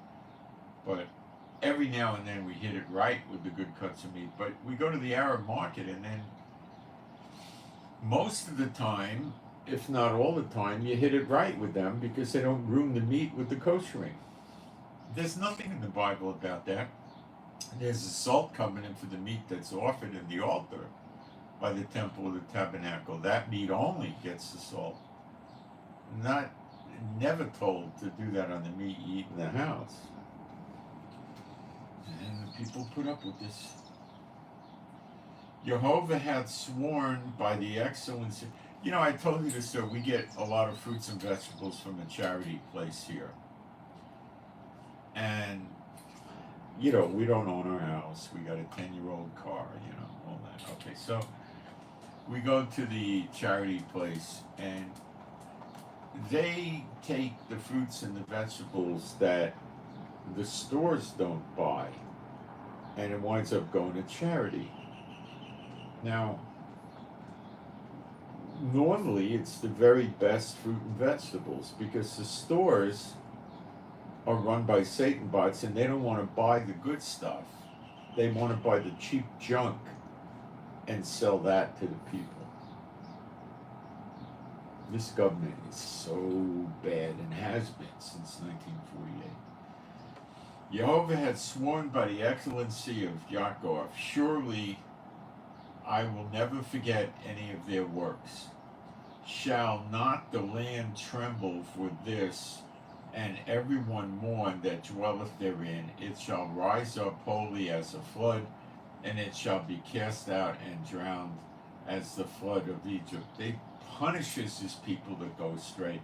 All the blessings of the law, like the churches and the synagogues kick around, it doesn't work. Look at the, destruction of Solomon's temple, 70 AD with Rome. Look at all the times Israel got blasted. They went to Egypt.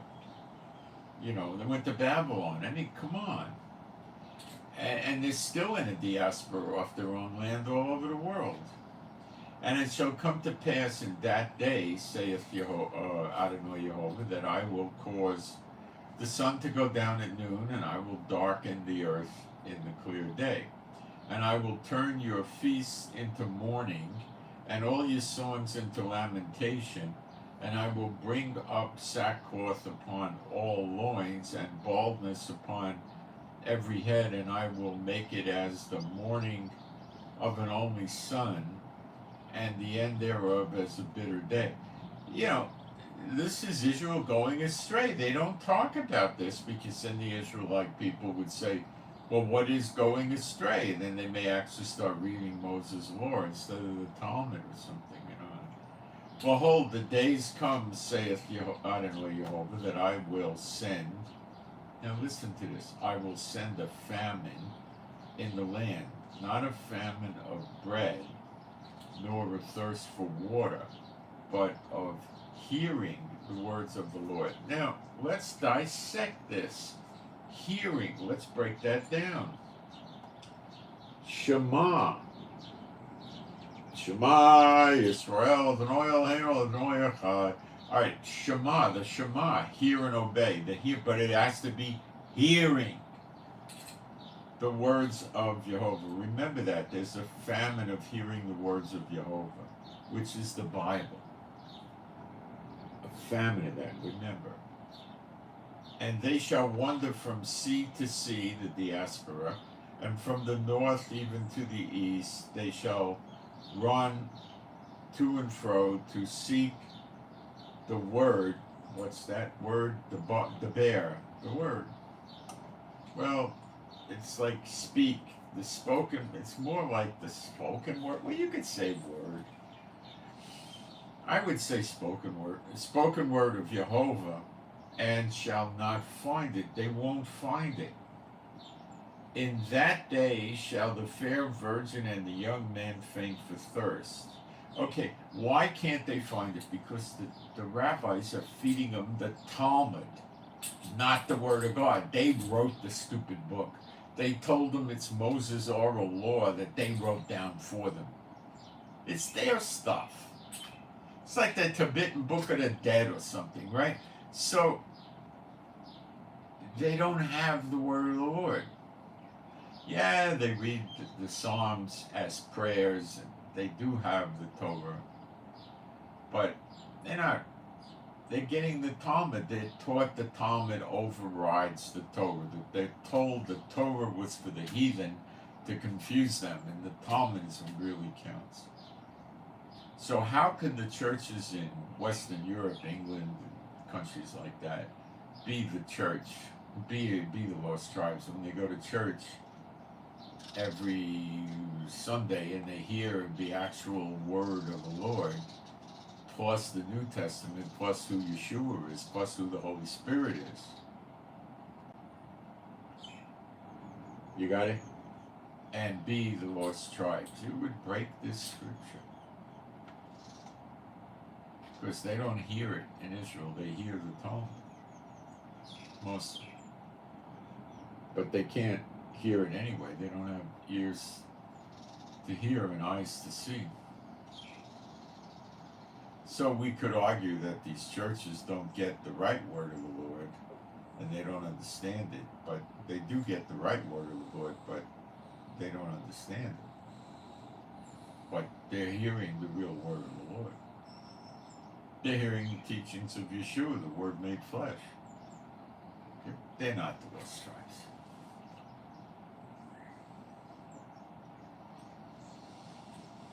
Okay? Don't fall for that stuff.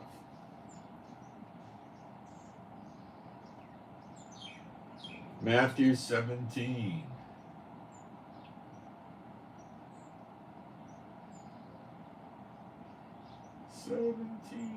One. And after 6 days, Yeshua taketh Peter, James, and John, his brother, and bringeth them up into a high mountain apart, and was transfigured before them, and his face did shine as the sun. Arise, shine, your light will come. When you see him, you will be like him, as he is, as the risen Messiah, seated at the right hand of God the Father. Arise, shine. Got it? Did shine as the sun, and his raiment was white as the light. And this was him being transfigured to what he probably looks like today, you know. And behold, there appeared unto them Moshe, whose Moses' name is really Moshe, my name, and Elijah, Eliah. You would say Eliah HaNavi, Elijah the prophet. Ha is the Navi is prophet. But anyway, talking with him. Okay. Then answered Peter and said unto Yeshua, Lord, is it good for us to be here? If thou wilt, let us make here 3 tabernacles, one for thee, and one for Moses, and one for Elijah. While he yet spake, behold, a bright cloud overshadowed them, and behold, a voice out of the cloud which said, This is my beloved Son, in whom I am well pleased. Hear him. Now, the hear him word would be in the Hebrew, I'm pretty sure, I'm not checking, but I imagine it would be Shema, hear and obey. And when the disciples heard it, they fell on their face and were sore afraid.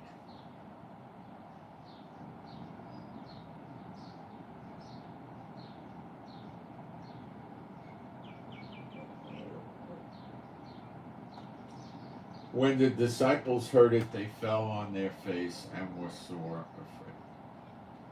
And Yeshua came and touched them and said, Arise and be not afraid. The power of all that probably got them melted. Then it went down, and then Yeshua strengthened them. And when they had lifted up their eyes, they saw no man save Yeshua only. And as they came down from the mountain, Yeshua charged them, saying, Tell the vision to no man until the Son of Man be risen again from the dead. And his disciples asked him, saying, Why then say the scribes that Elijah must first come? Elijah must first come. The words are relatively correct, first time. And I'll check. 44:12 in the Greek.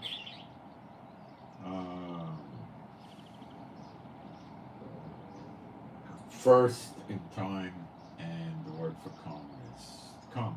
So it's reasonably correct in translation. And Yeshua answered and said unto them, Elijah truly shall first come and restore all things. We covered that previous today. But I say unto you that Elijah is come already, and they knew him not, but have done unto him whatsoever they listed. Likewise shall also the Son of Man suffer of them. Then the disciples understood that he spake unto them of John the Baptist. And when they were come to the multitude, there came to him a certain man, kneeling to him and saying, Lord, have mercy on my son, for he is lunatic and sore vexed, for oftentimes he falleth into the fire and oft unto the water. This is the demons doing this stuff to him. And I brought him to thy disciples, and they could not cure him. All right, I'm not going to get into this. It was a demon-tossed thing. So, okay, so, but they asked John the Baptist if he was Elijah, and he outright said no, and he knew who he was. Okay?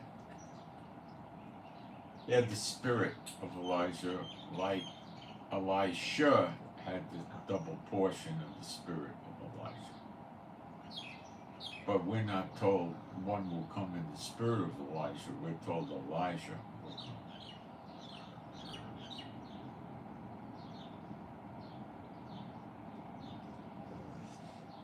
Does Elijah's body look the same as it did thousands of years ago when he was operating on earth? It remains to be revealed, I suppose. He's born of a flesh man and a flesh woman. Believe me.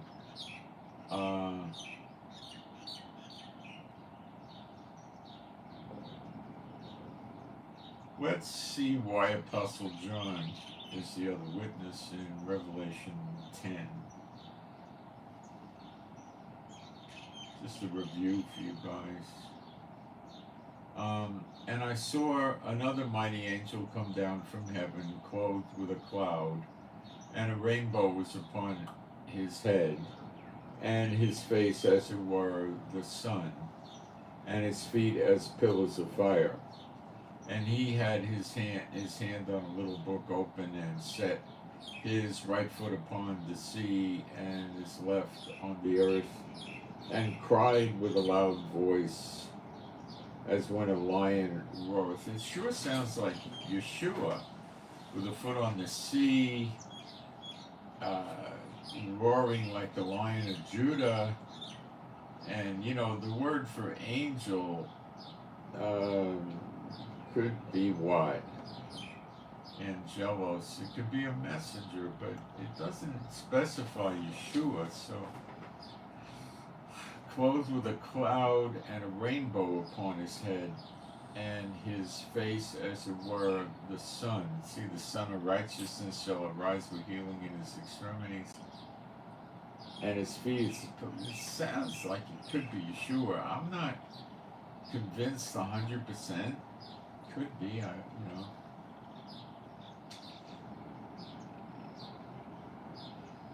But it would be the Son of Man. It would be something else. It wouldn't say that. So I imagine it is an angel. I don't know which angel it is. Michael, I don't know. It could be Michael, I guess. I don't know. It could be Gabriel, maybe. His left foot on the earth. And cried with a loud voice, as when a lion roareth. And when he had cried, 7 thunders uttered their voices. And when the 7 thunders had uttered their voices, I was about to write. And I heard a voice from heaven say unto me, seal up those things which the 7 thunders uttered, and write them not. And the angel which I saw stand upon the sea and upon the earth lifted up his hand to heaven, and swear by him that liveth forever and ever, who created heaven and the things that therein are, and the earth, and the things that therein are, and the sea, and the things which are therein. And there should be time no more. In other words, it's going to happen now. There's not any more time to run out. But in the days of the voice of the... So, you see, you should be expecting Apostle John to teach us the seven thunders, because I'm most certain he will.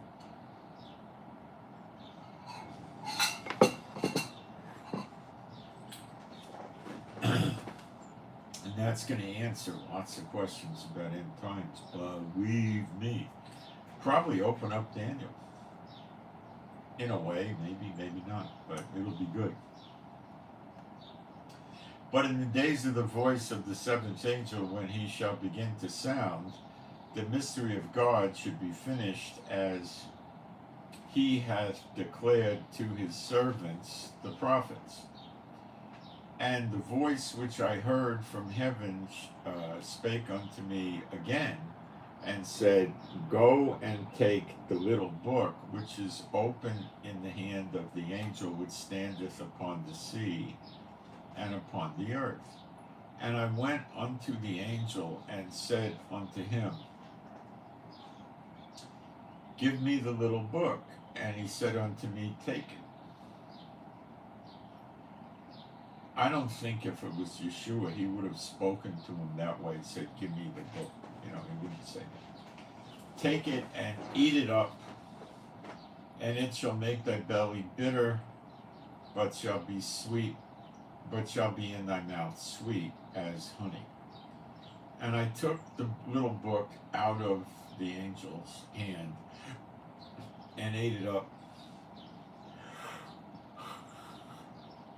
So it's sweet in the beginning, and then it turns bitter. Okay. And it was in my mouth sweet as honey, and as soon as I had eaten, my belly was bitter. And he said unto me, Thou must prophesy again before many peoples and heathen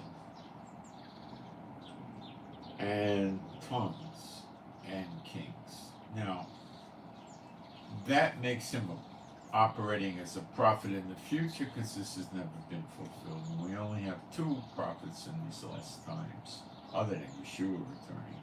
And he's more than a prophet, but still a prophet.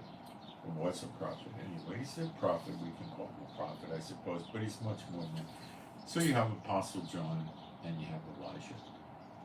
The two witnesses. There you have it. Okay.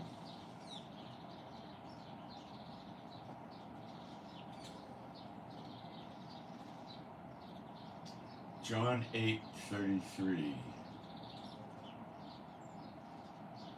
Yochanan is John. John 8:33.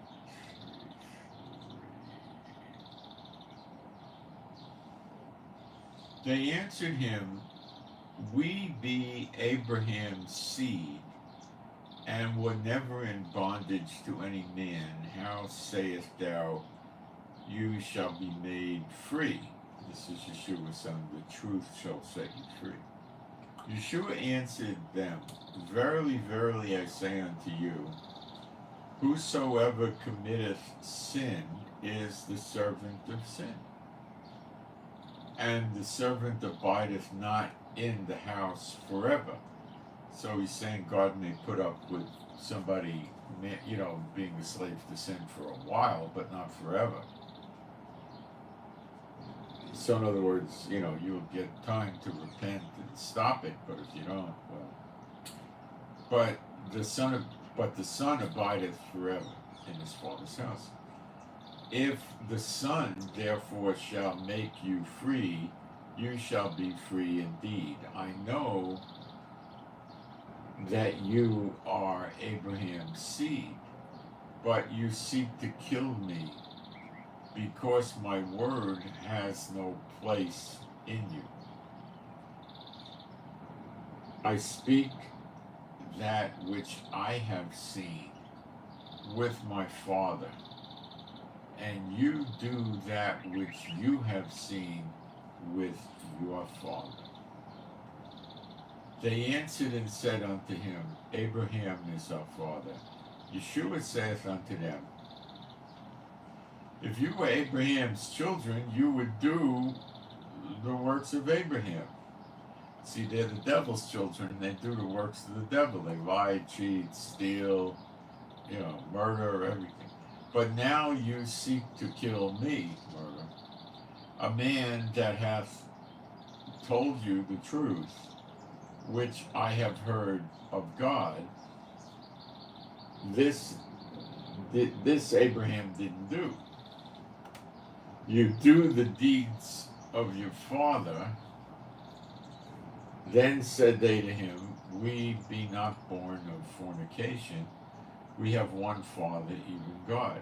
Yeshua said unto them,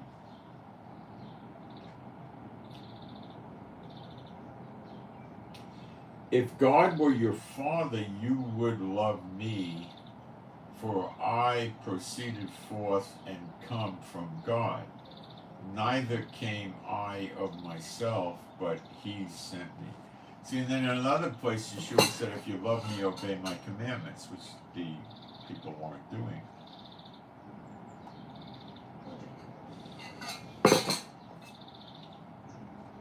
The Pharisees and the Sadducees, like the rabbis today, were teaching their own commandments, not those of God or Yeshua. Why do you not understand my speech? Even because you cannot hear my word. You see, they can't understand the scriptures. You are of your father, the devil, and the lusts of your father you will do. He was a murderer from the beginning, and abode not in the truth, because there is no truth in him. When he speaketh a lie, he speaketh of his own, for he is a liar and the father of it. And because I tell you the truth, you believe me not.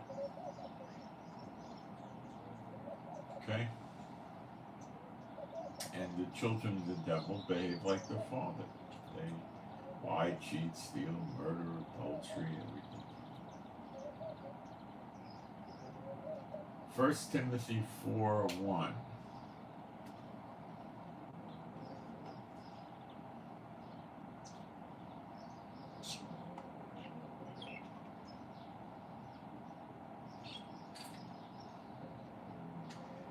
Now the Spirit speaketh expressly that in the latter times now some shall depart from the faith and give heed to seducing spirits and doctrines of devils. Doctrines of devils are lies, false doctrines. Take heed unto, verse 16, take heed unto thyself and unto the doctrine, continue in them. For in doing this thou shalt both save thyself and them that will hear thee. See, doctrine is very important. You can save yourself and those that listen to you.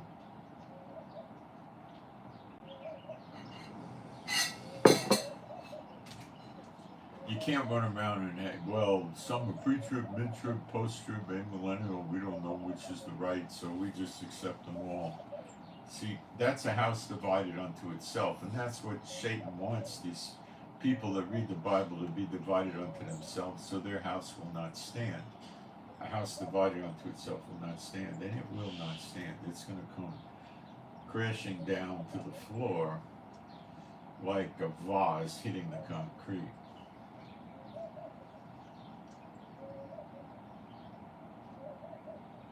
And that's why he keeps them in divisions and variants with different doctrinal statements.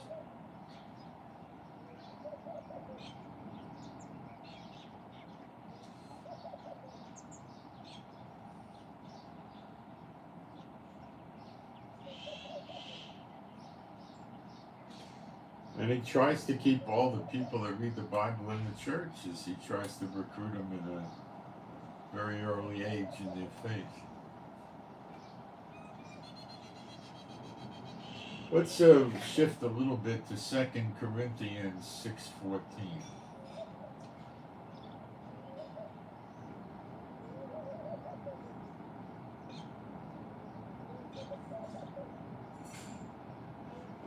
If you like the teaching, please hit the like bell, and you should subscribe if you want to be notified when the eggs hit the fan. If I do,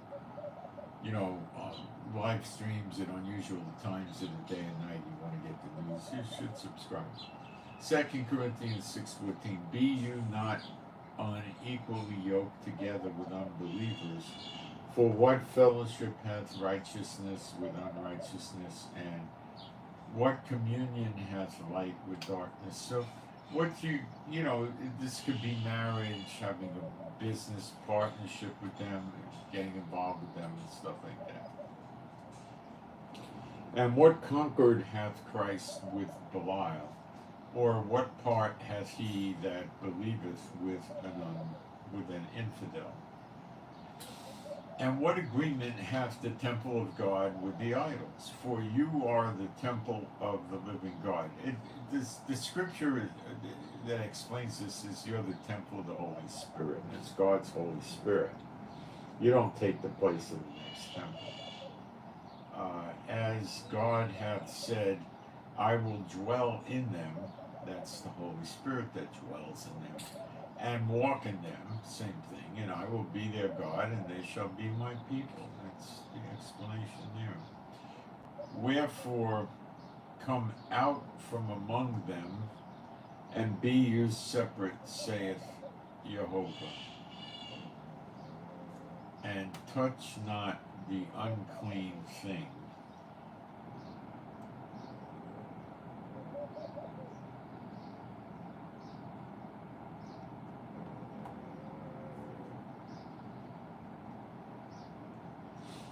And I will receive you, and will be a father unto you, and you shall be my sons and daughters, saith Adonai Jehovah. Touch not the unclean thing is a lot of meaning, but certainly shouldn't be sitting in the churches. That's for sure.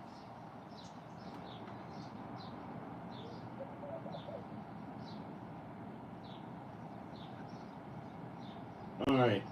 Somebody's threw a teaching at me the other day. I'll just cover it to you. It's pretty simple. It involves a teaching that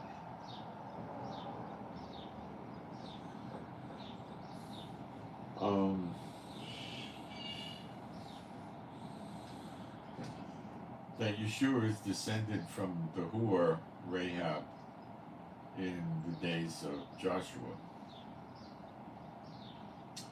And I want to show you how absurd that was.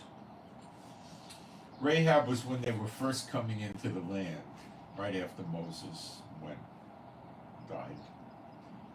And, after that, we had 450 years of judges running Israel, and then you had about 40 years of King Saul.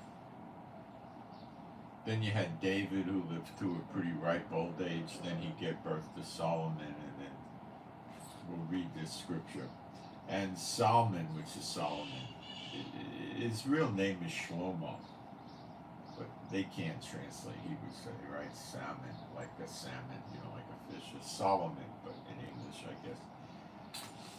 And Solomon begat Boaz of Rahab, and Boaz begot Obed, Ruth, and Obed, and it goes on, and Jesse begot David the king, and David the king begot Solomon. So it's saying Solomon is, Anyway, I think what you got here is that this Rahab is, I think, out of time for what we're talking about here. You got, from when they went into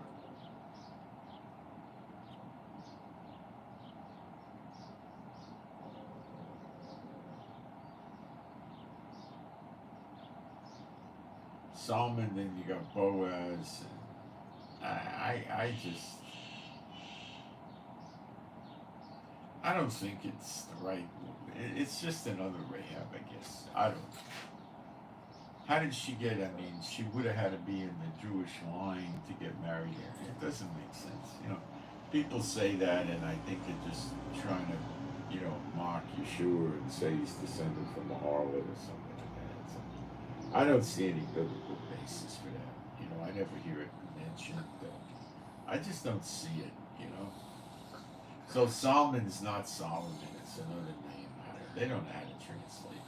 And they really botched the names up really badly.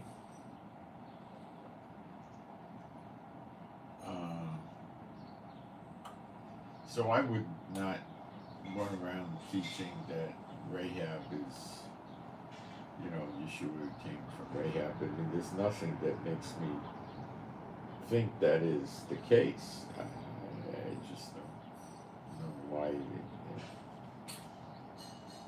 I don't see it. They would back then marry in their own tribe and stuff like that. I don't think so. I mean, one could say, well, because she proved herself righteous, and she, I just don't know enough to go. I'd need to have more information before I would go and say that to be the case. I wouldn't just say it,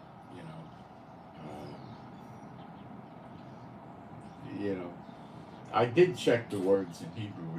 It's the same word for the name, but I don't see any reason to think it's the same one. So I just leave it alone. I mean, it would be a lot of years to pass. She would have been pretty old, and, I mean, we'd be getting into a thing where, it'd be like God took some old person and let the old person reproduce it. It doesn't make sense. We need to see more things in the scripture about it, and we don't see it. So, I don't ascribe to that. Okay? Let me check the chat. I don't think it's strong enough evidence to go that route either.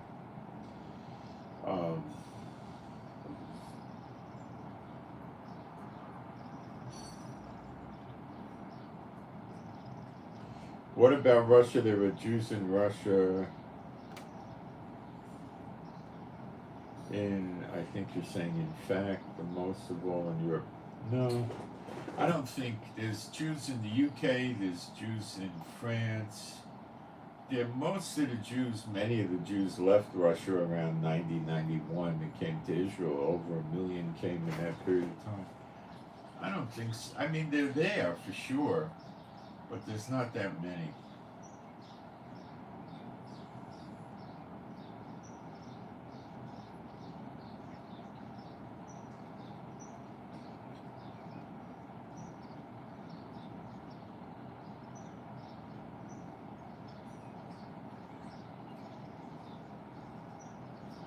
Oh, we got somebody from Russia.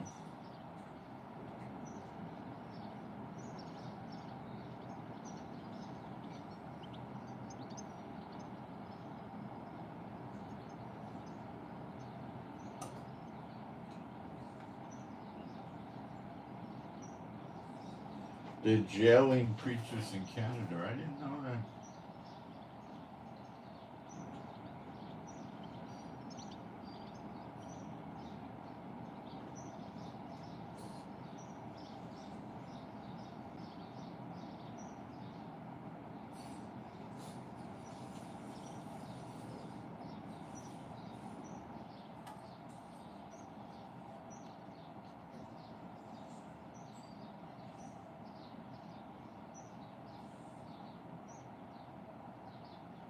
I don't think I have any questions here. So,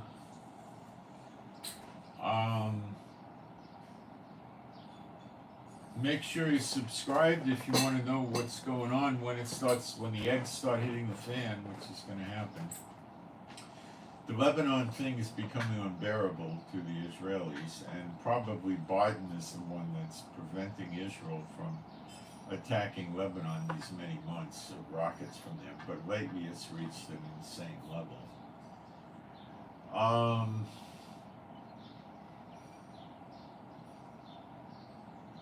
rest assured Biden's against Israel, and anything he does is going to be not in our best interest, but he's going to try to make it look like it is. But him and his whole cabinet are dim-witted. They're very ineffective. Reminiscent of Obama.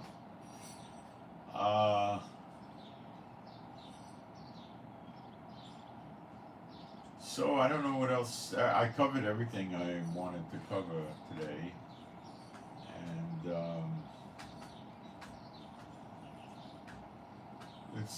time's not going to be very long anymore.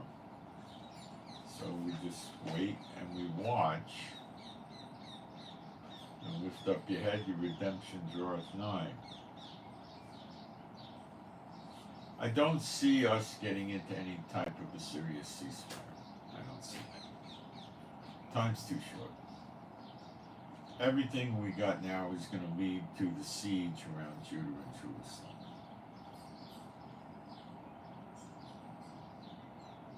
Maybe Hamas will change their terms of ceasefire and Israel won't like it and Biden will insist and Israel says no and then they go to the UN. We'll watch for this. Do I think the UN may actually be involved in this? Yeah, I think so. Because that gives us a good explainer for Jeremiah 30:11. He will destroy all the nations that he scattered the Israelites into. That's probably over 100 nations. So the ones that support this in the UN would then get the punishment. So I think it's a good conclusion to maybe not 100% expect the UN to be involved, but I would say let's not at all be surprised if they do become involved. It's very likely to happen. I can't guarantee it, but it's a likelihood. Okay?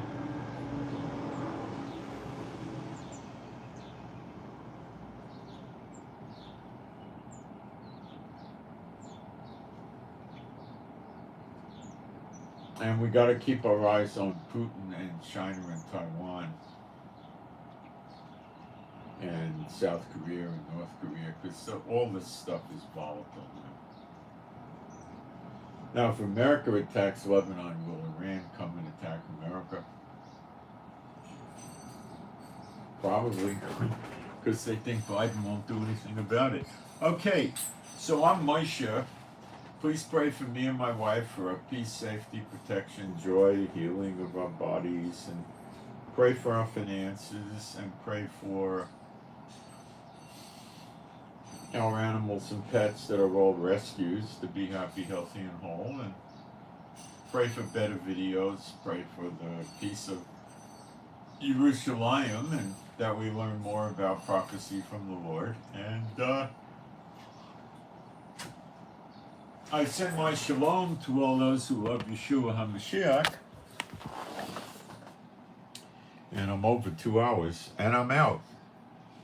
Thanks.